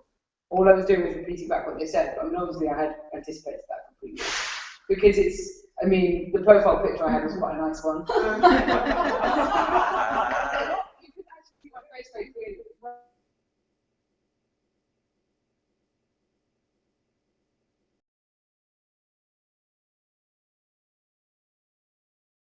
Not go completely off topic, but yeah. So were there people at the Royal Standard? Yes. They were just watching. They weren't. They were also taking part. So people. And how many windows were there? At some point there were maybe like 8. 8. Quite a lot. At some point. So they had one. You know. So because I was on the conversation. Yeah. So in fact, yeah. So they were in the conversation. So anybody could walk into the Royal Standard and write something, and you know, it's a projection, so you could see me. They could see me basically parroting back both what they were writing and what other people were saying or writing.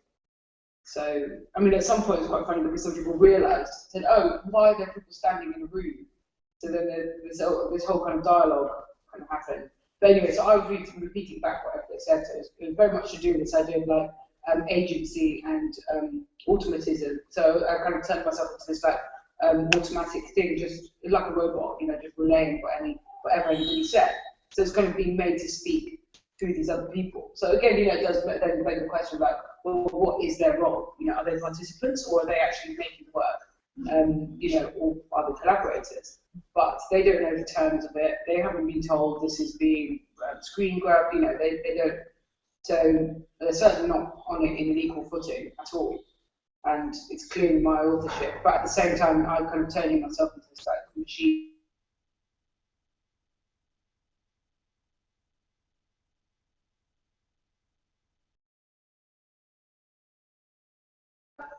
work. Yeah, it's just kind of passing through you, and in that way, you're kind of replicating just another layer on top of the platform that's hosting you, which is Google Hangout, gathering the data, but then you're injecting your subjectivity back into it in your delivery. Because you also make mistakes. That's the thing. So like certain things you say wrong. Like they'll write something which you can't pronounce, or you don't hear them right, and then there's this kind of dissonance, and that's also when it at breaks one down. point somebody does a smiley and you smile. There's all emoticons, like sticking the tongue out, smiling. There's those different like streams of emoticons, and like some people just writing like lists of letters, and I'm just reading them out. Like streams. It seems to be stuck on you. So we don't know if it's live or if it's got Yeah. stuff. Maybe you should leave it and go back into it then. I wonder if I could join. Might be easier on a computer, right? It's just that you said that this isn't public, when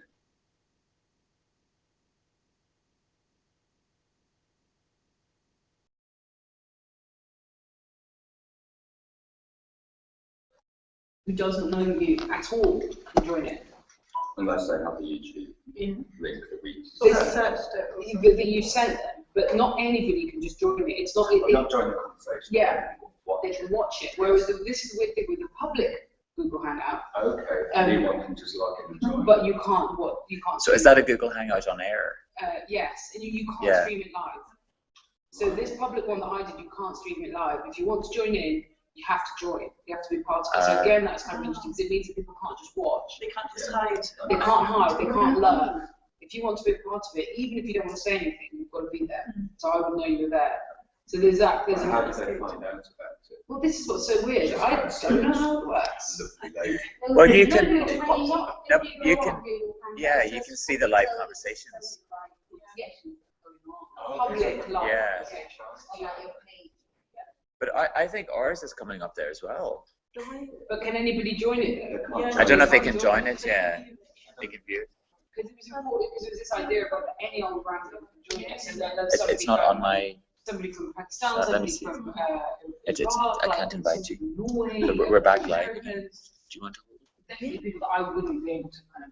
How am I going to advertise that? You know? So it was kind of weird. The way you were talking about the work as well, I wondered if you relate it back to your Corona's piece that people cut off. Yeah, episodes, totally, yeah. Marina Abramovich.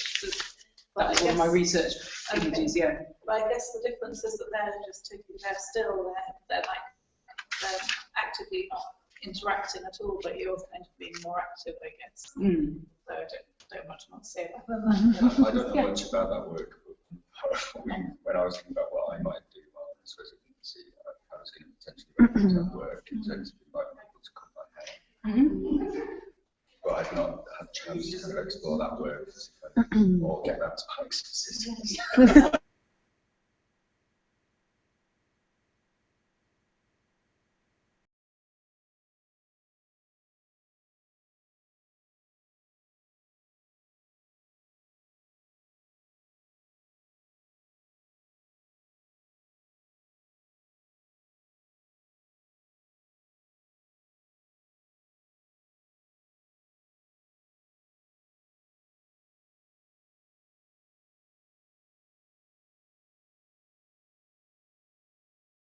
Cut it and could kind of damage it in some way. Yeah. I'm very interested in that, but not in the kind of bodily aspect necessarily. I'm more interested in the idea of like, how could you make yourself vulnerable in a way that matters today?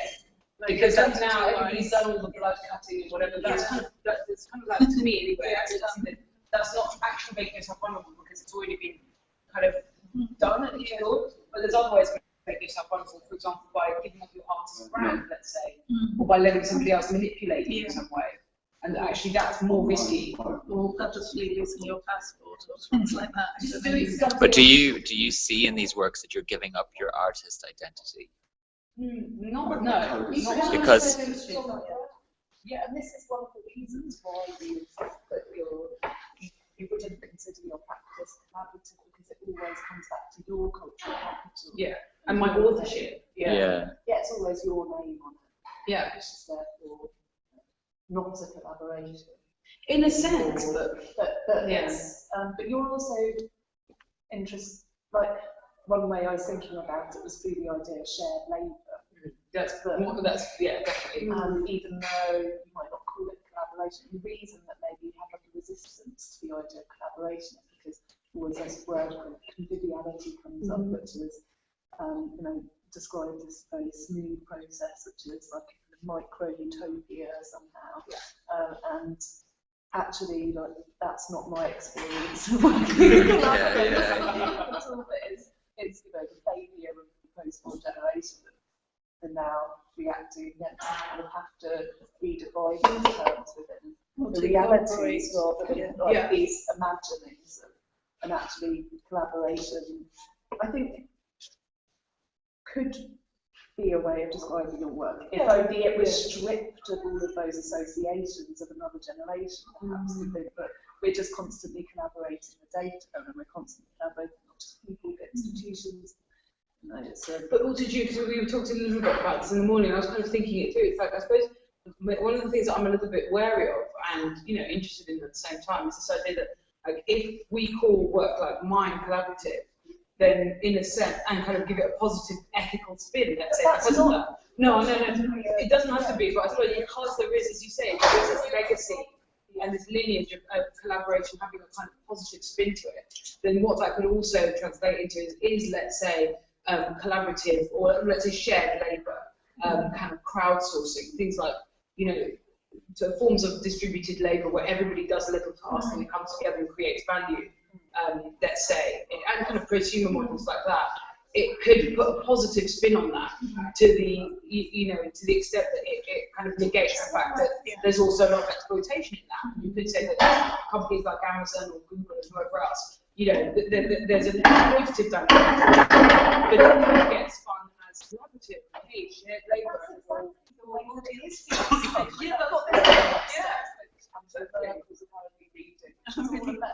The collaborative commons, the shared economy, and it's putting a positive spin on this kind of idea. And maybe that's the problem that I find, you know, that it's, I suppose I'm more interested in kind of looking at, like, where does it become a little bit uncomfortable, where you're kind of actually are talking about a little bit of, not straight up exploitation, it's not like I'm exploiting people, but you could argue that in terms of that, if it always ends up being my kind of cultural capital that's being benefited, or my authorship that's being kind of bolstered, then actually, you know, it's not, you know, the shared labour ends up being kind of mine.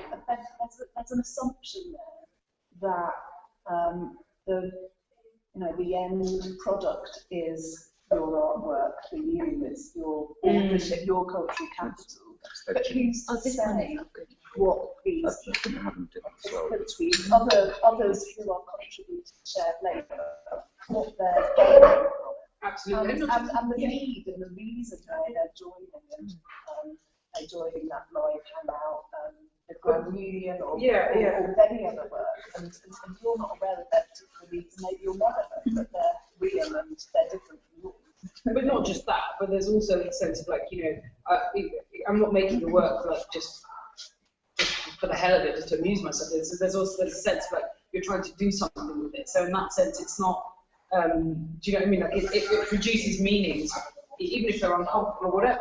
It produces meanings that, in some way, you hope give something. And that means it is creative. It's not about meaning. It's about. You know.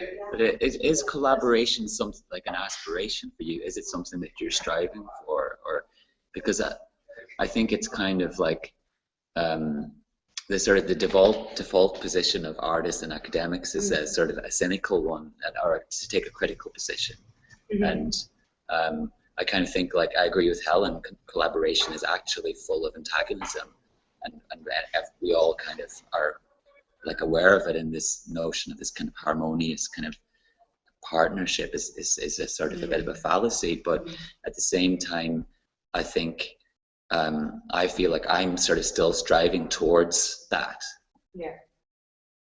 You know, but I just wonder if that is an aim for you, or actually if you're not, if that isn't anything that you're interested in. And why are you striving for collaboration? What is it about? I don't know, because I kind of feel like everything in society and the world is kind of directed towards selfishness and the individual, and you know, and I don't know, I enjoy working with people, and I would prefer to be here than set on my own over That's there. how I was about to link on YouTube, which is to say that even if you might not put your work under the banner of collaboration, I think really you is. still no, Yeah. but you still do it because you enjoy working with people.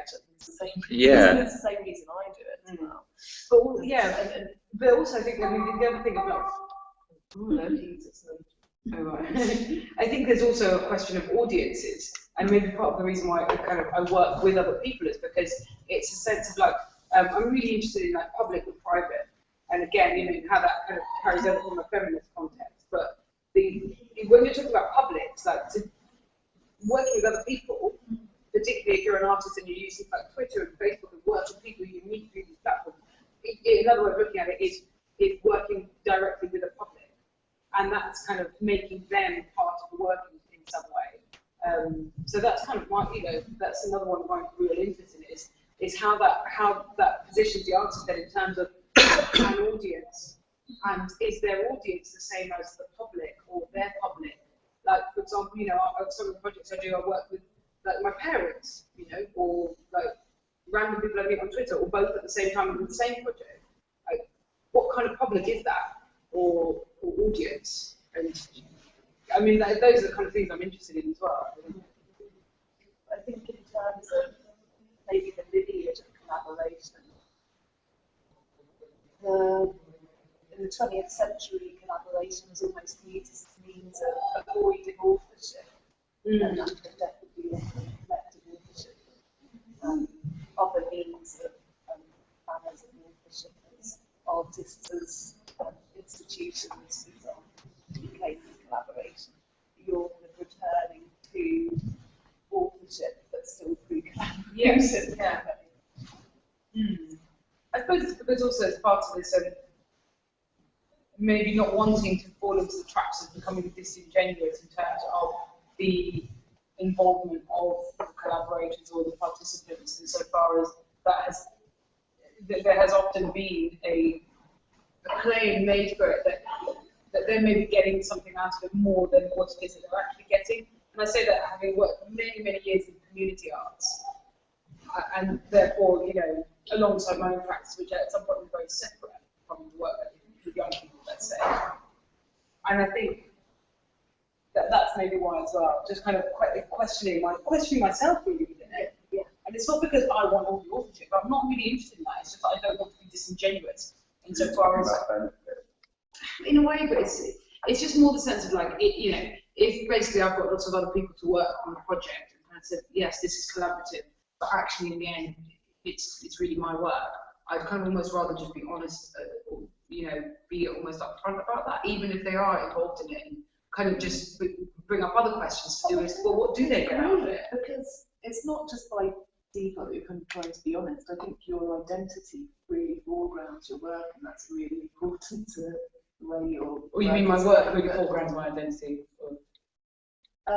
Yes, that would be yeah. Your work foregrounds your identity, and is kind of key to that in terms of like collaborative entity. Your identity exists through this shared labour we're talking about. When we talk about this idea of like meaning, but in the original work we were talking about that happens on Google Hangout, which you were saying was like being an alternator on way.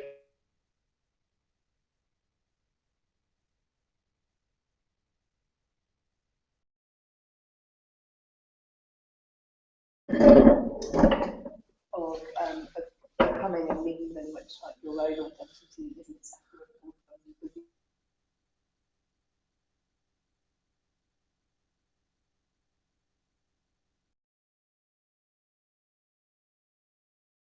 There's no kind of interiority or something. Yeah, and also just thinking about maybe the project that I did last summer, because one of the things with collaboration, or again,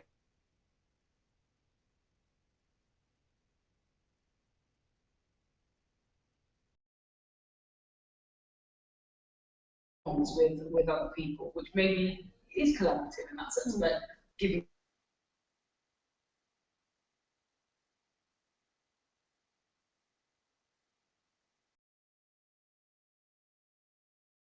so each person got a unique, their own video, and then I asked them to send back metadata, so caption, or just title and tags, caption if they wanted to. And then what I showed back to a kind of general audience was a black video. So each person's individual video was kind of concealed. All you could see was the words that they had sent back. So in many ways, it's kind of like,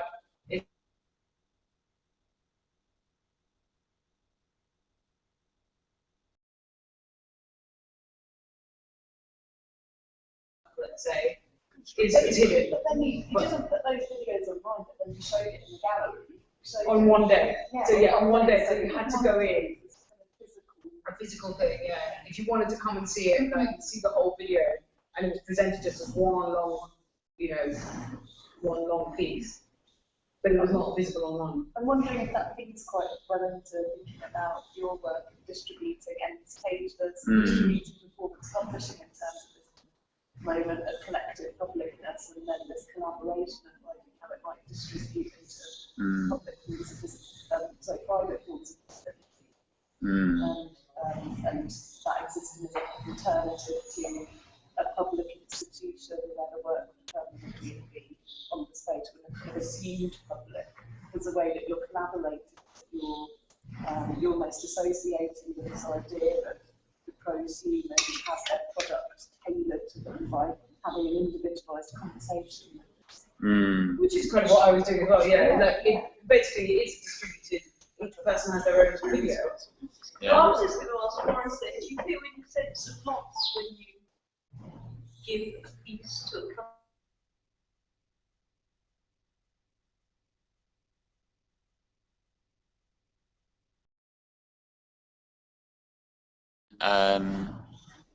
I mean, I guess I'm exploring this idea, so it's I don't at all, no.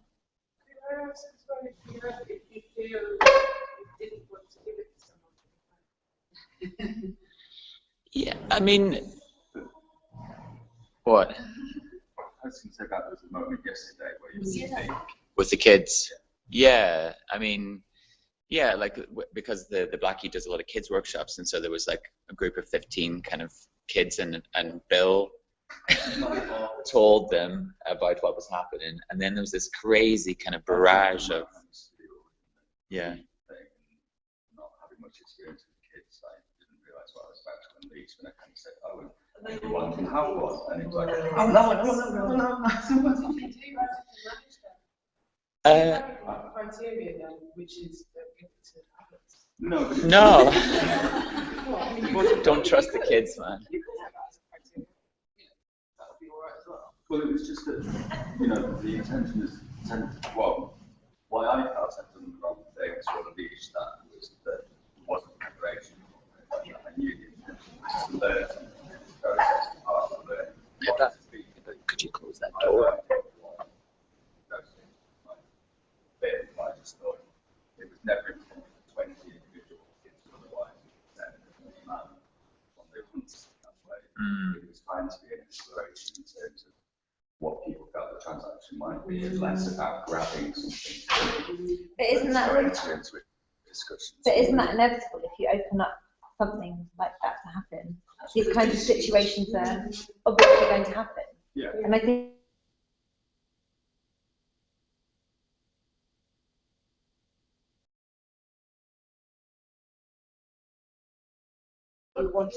No, but I think the thing is I actually have set very few parameters for this. Yeah.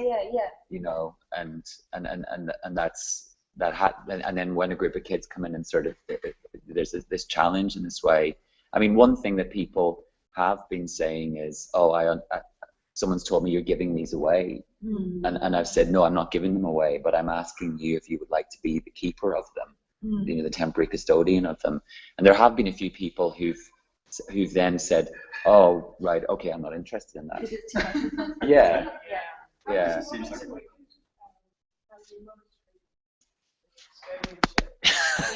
and here. Well, I've just taken everyone's email addresses. Yeah.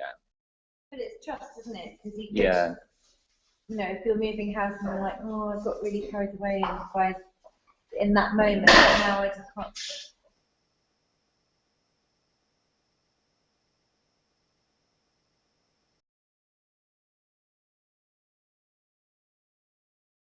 Yeah.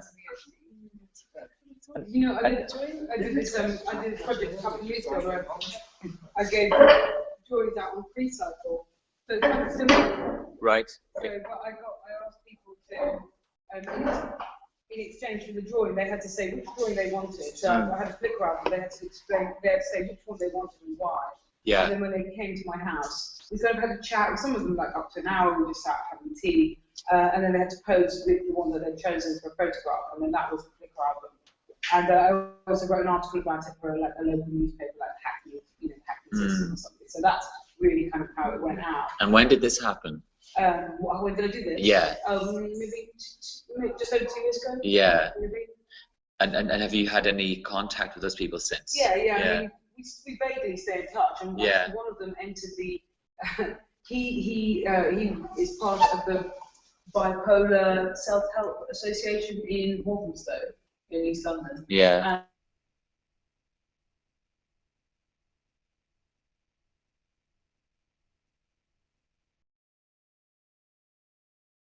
I was really like when I was really depressed. He's in which I was kind of correlated with his organisation. He actually entered it into this little exhibition in the kind of local community centre in Parking of art made by.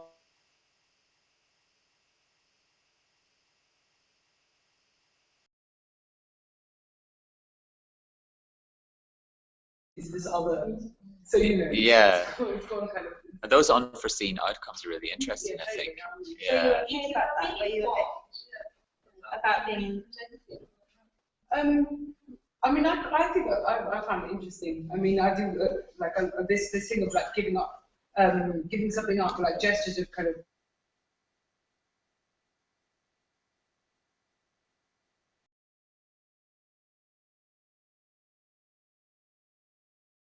That's part of it. I think it's quite interesting. There was that really, last year I remember hearing about this guy who was autistic, and he was probably about 15, 16, 17, and he was writing to all these artists saying, oh, I saw your art in a show and I really loved it. Here's a drawing that I made. I'd really love to get something back from you. And of course, all the artists were like, oh, this is really amazing, of course. You know. Well, it's really complicated actually, because somebody noticed that all the artists that this guy was writing to had been recently acquired by Saatchi, and that his dad had been sort of Googling to find out who'd been recently acquired by Saatchi and was sort of writing sort of famous and non-famous artists. And now he's got this kind of massive art of these people's work. And of course they were all doing it because they were so touched by the story of this child and seen the work, and who responded to it in an incredibly, you know, genuine way, because, you know, surely someone who's autistic must be responding in this incredibly genuine, non-cynical way. And yeah, I think there's this, and then I think, I can't remember if some of it was being resold, I think, on eBay. And yeah, some of the artists were like, yeah, it's fine, whatever, I don't mind, this autistic person's now getting some money. So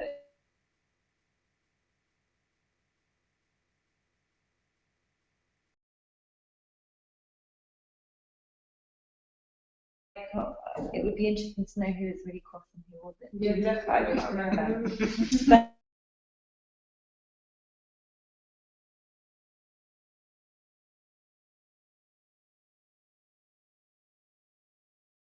Like throw away their piece when they leave house. But also at the same time, I mean, I had really thought this through in terms of in advance of like that, you know, that this was an exchange really, because I was getting them to do something, and funnily enough, I posted it on quite a few of the free cycles, and only the Hackney moderator allowed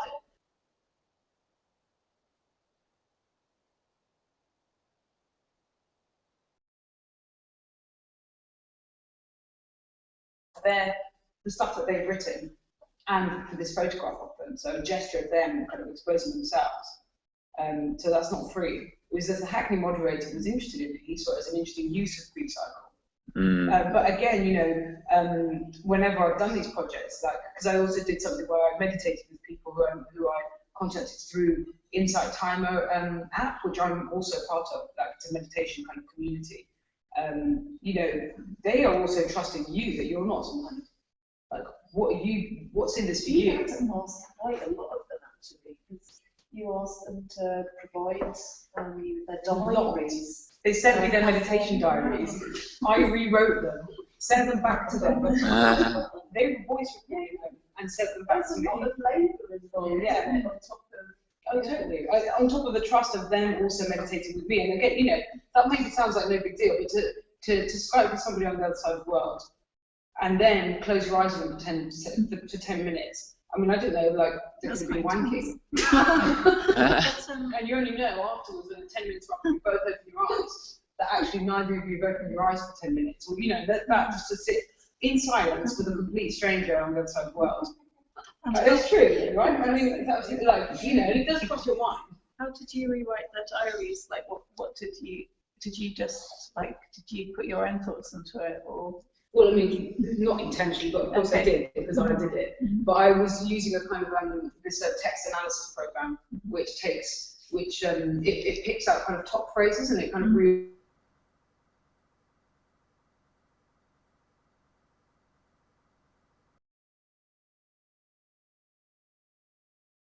and so on. So I kind of reordered it according to that, but also kept some chunks quite exactly as they were, and quite exposing as well.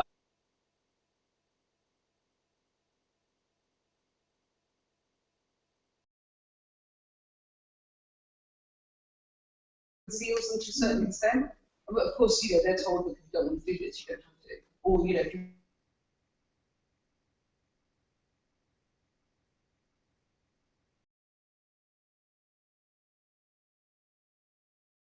I don't want to necessarily make them feel, you know, expose them too much. I don't know. Is the work like videos on your website, or like?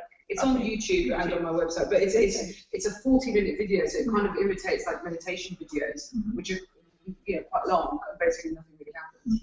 Okay. So just two people sat there on Skype.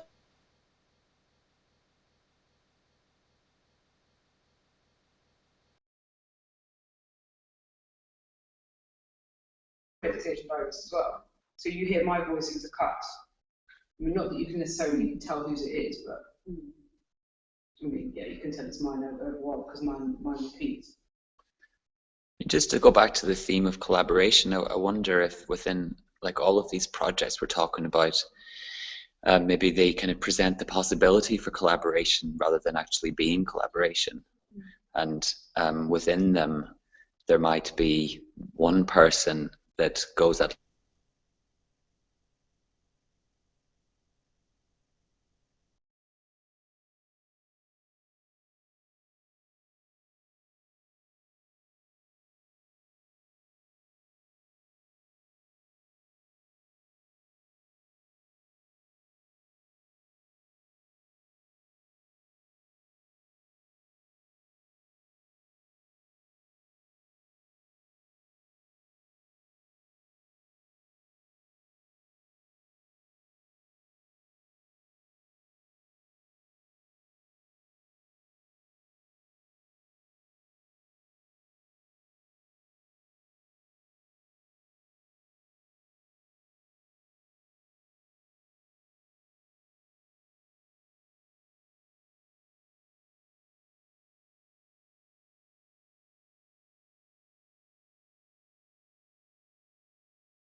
Yeah.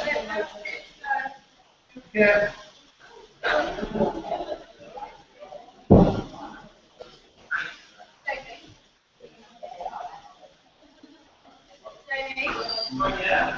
We need lights like this, please. Yeah.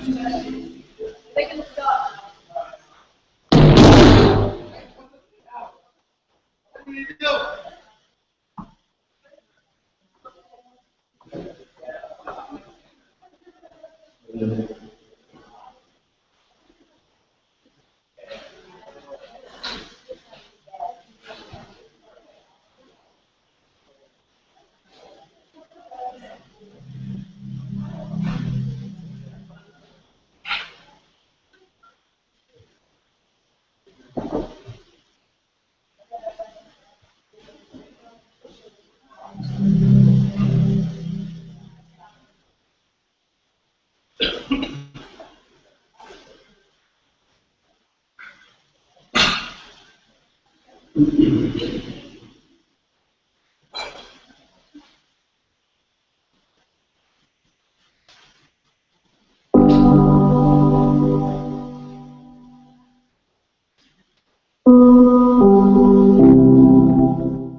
So he was trying to verify realistically the organising constant stations. He was one of the world's most favorite pop stars that would not ever know he was a king.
Don't try to find that came in.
and thinking about where you're going.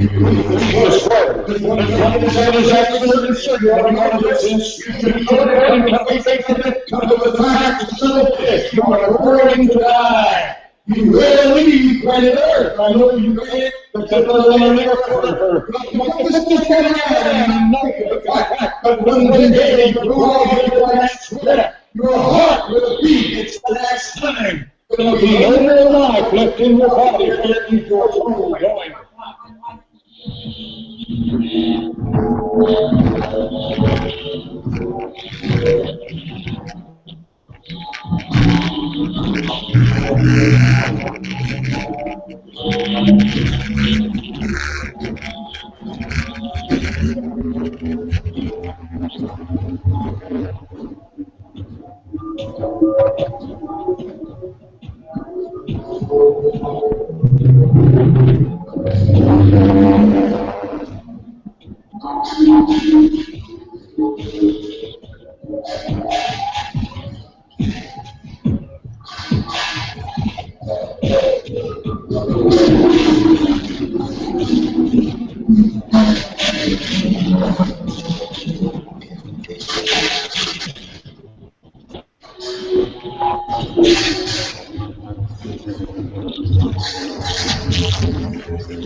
Generation, generation will come on.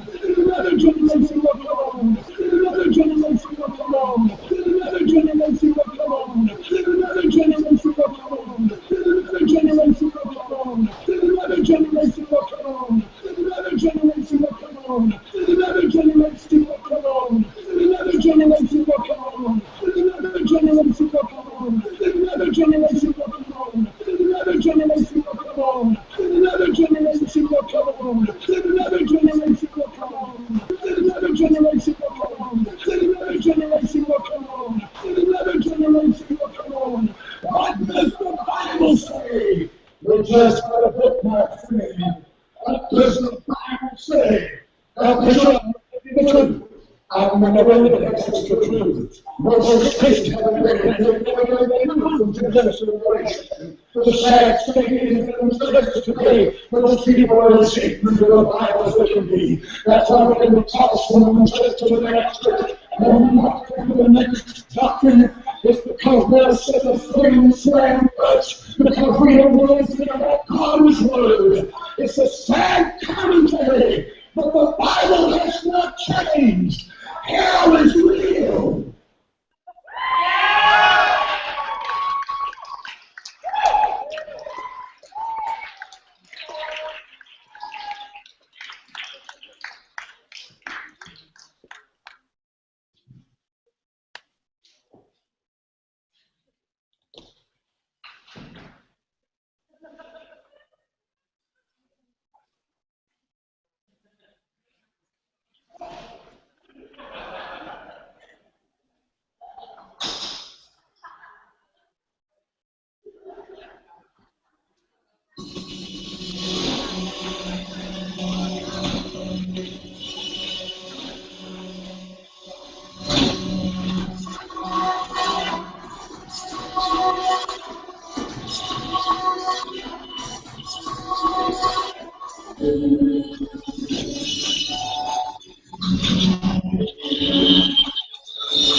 Okay?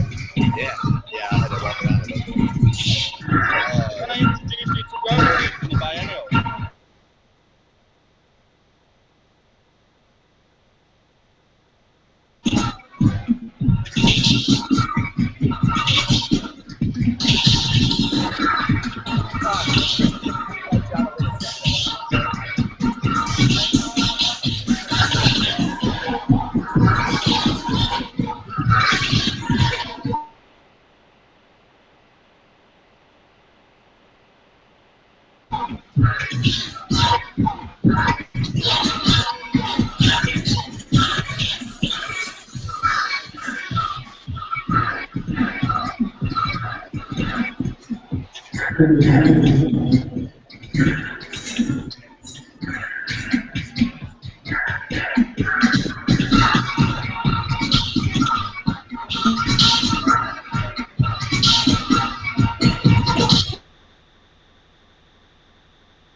Coins, diamonds, jewels, pearls, coins, diamonds, dollars.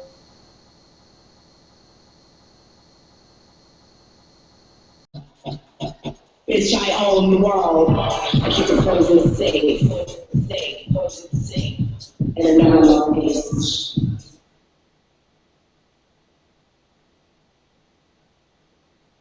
Payroll. I keep the poison safe.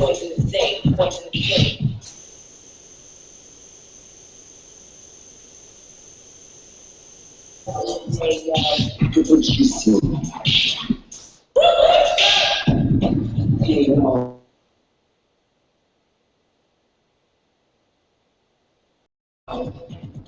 Payroll. Payroll. Payroll.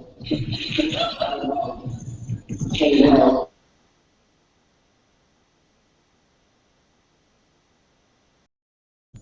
Payroll. Payroll. Payroll. Payroll.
We just want to do it like this.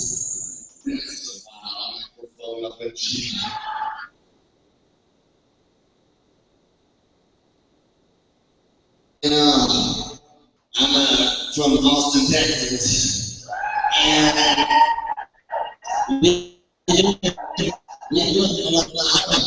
shows. I talk about the whole bill.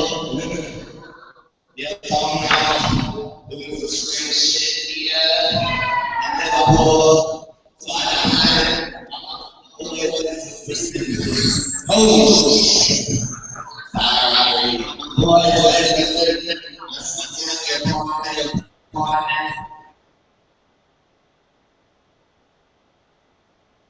Liverpool. Look at that man in Liverpool. And it's fucking.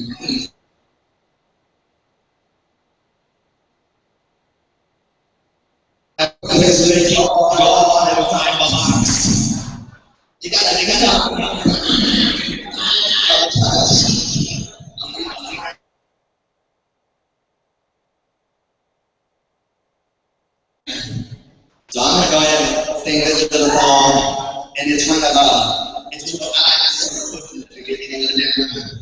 and this is a for my sweet old baby. Is there a sound going on in this room?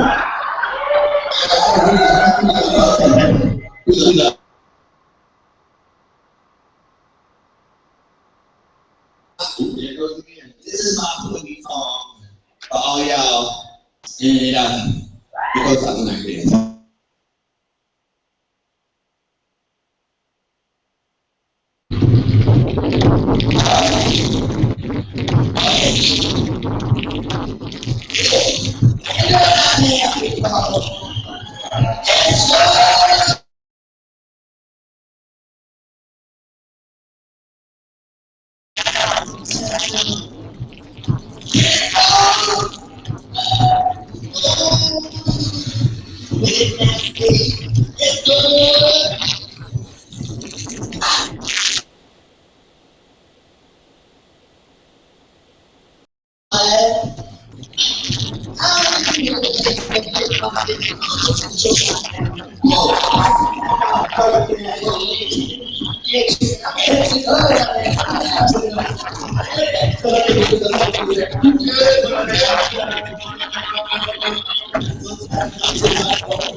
That's all out of your head when I was fucking this song. Who's got this is a wall of something in this world? Something in this world.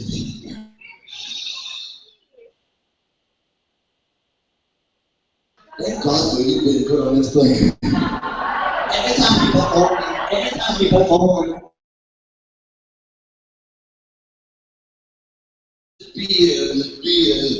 beer, and I really have to like threaten people to go find me, go find me. Nobody deals with you.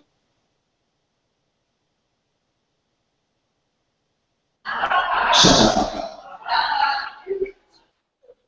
That's good. I'm gonna give you something. This is this is a language that's French for onion. And everywhere I would go, we try.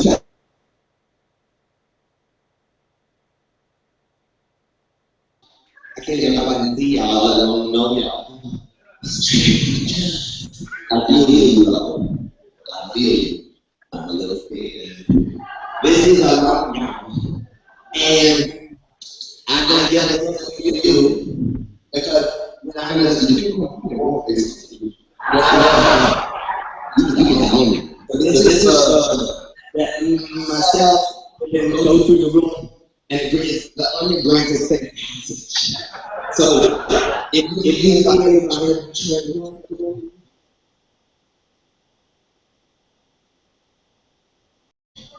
stay with me to the break. We're going back good. You're not saying that. No Lord. This is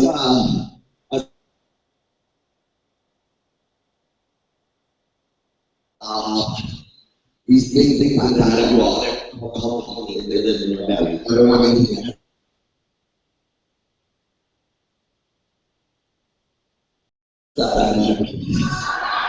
everybody is born in a phony behind them.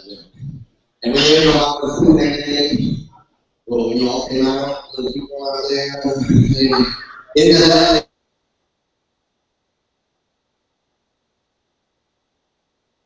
quickly, easily, because there's powers out there that want you to forget that. And your confidence out of you. When you start to use your phone, you start to decorate the world in the right way. And you start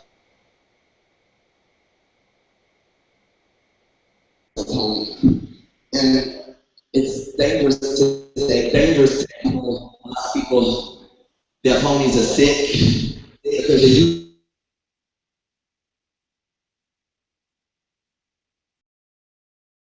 they were coming when they were trying to get where they were coming when they were trying to get you. Now you don't know where they are. They're sneaking into your stable and they're putting poison in your water and they're putting poison in your clothes and your ponies are dying. And what you gotta do now is let them come out. Celebrate that tomorrow. Make it a fucking world. I'm faithful to smell like.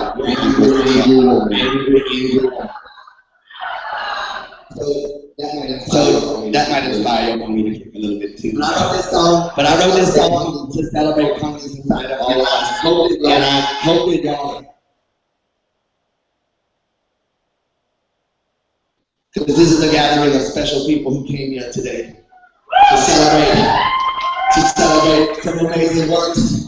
And this is part of the larger thing.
Thank you. I'll tell you about y'all.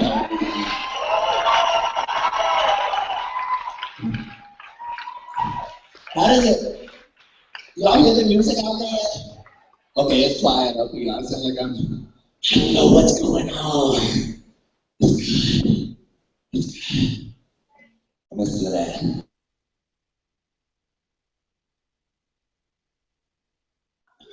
I want to do whoever put this on the stage. Oh, hello, you. I'm over there. I love that here. You look like girl. You look like trouble with that here. You look like.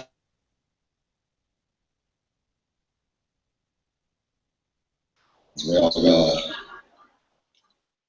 I wanted to sing this song. It's a love song for coming together like this. And do this, all these.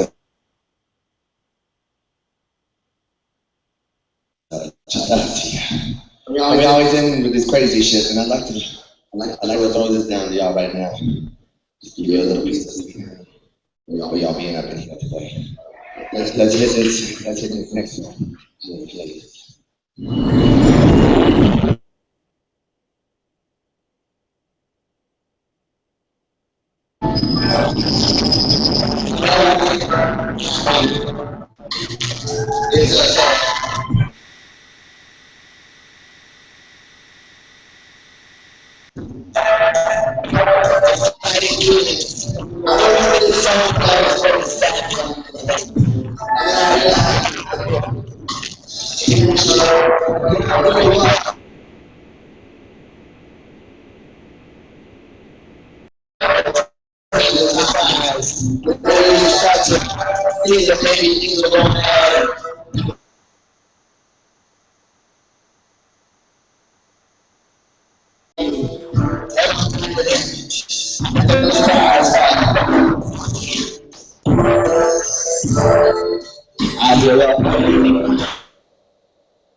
I'm gonna throw one more down to y'all before the whole system explodes. Or my hand explodes. I know.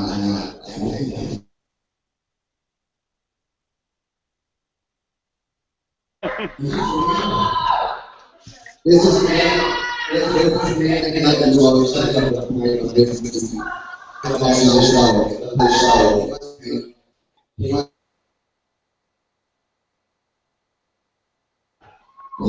You sure that they hit?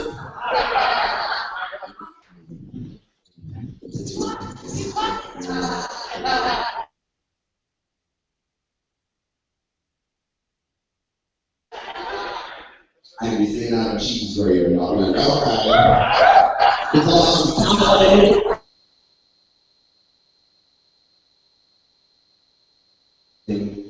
Because it's just fun. And time fall.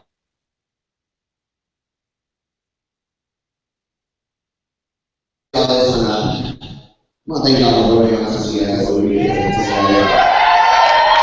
For a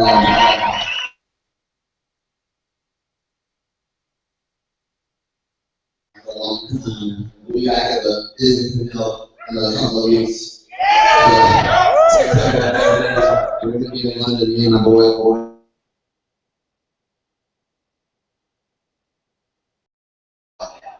That's it. So this is a song for you.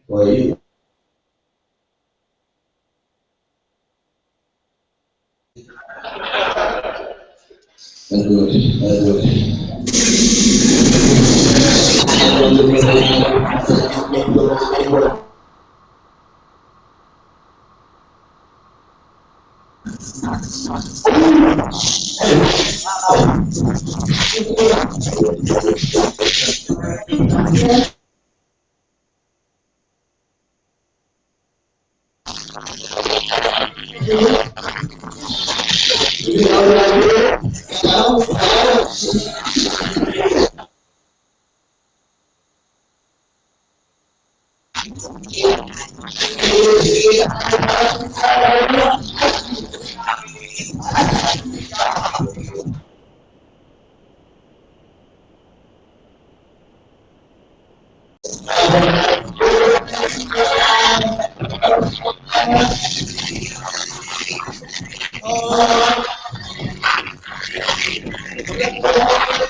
Face my fucking pain!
Yeah.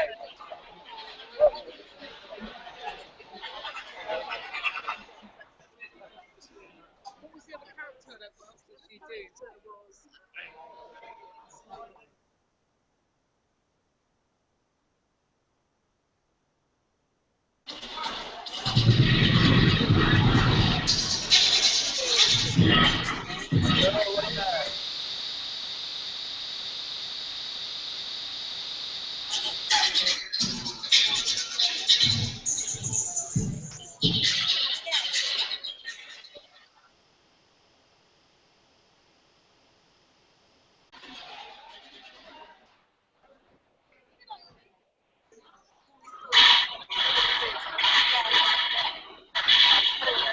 One experience the voice of Christine again to be played at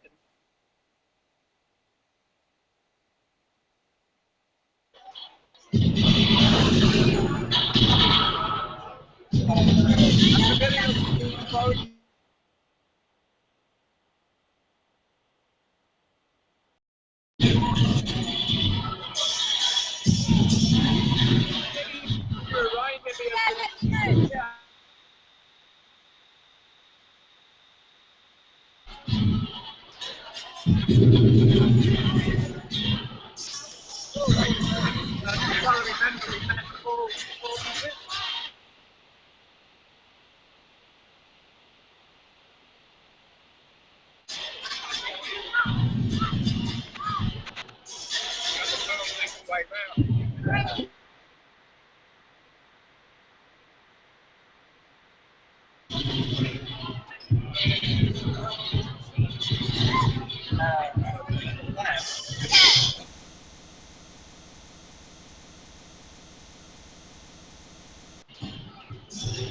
Really big, like 100%.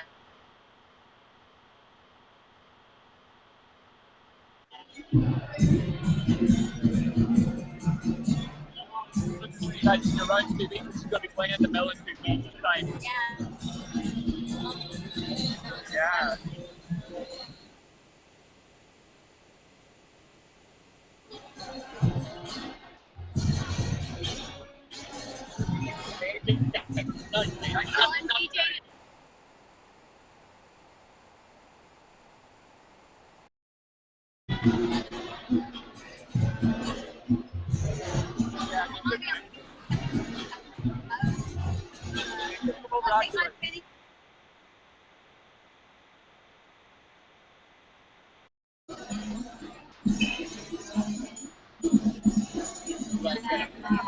Performing the whole time and just on and off stage.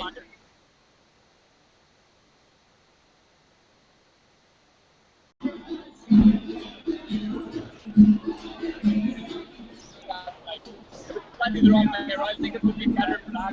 Like, everyone's party fun.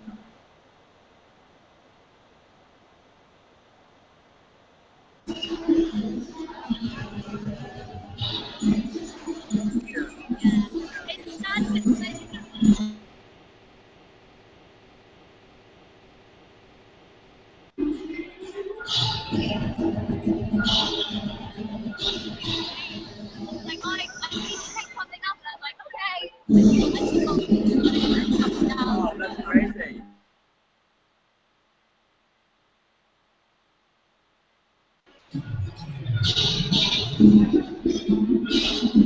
It was a nightmare, and then they had like an hour on Friday night. And then I went to the archive to stay all day.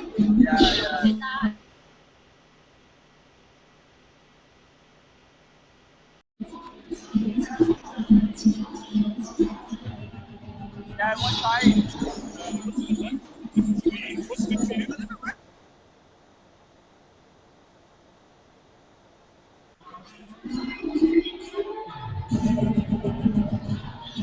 Would that be? You can maybe wait for about 15 minutes. Oh, yeah, I think it's probably easier. Yeah. You want to like select a piece, or you want to select a piece of the work, or? I was only like saying.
it, I can make it just your email address. I don't know if you want to. I don't know if you want to be the temporary custodian or you want to do it as a group and let everyone say. Yeah, let everyone say.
Now I got to rush.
Right.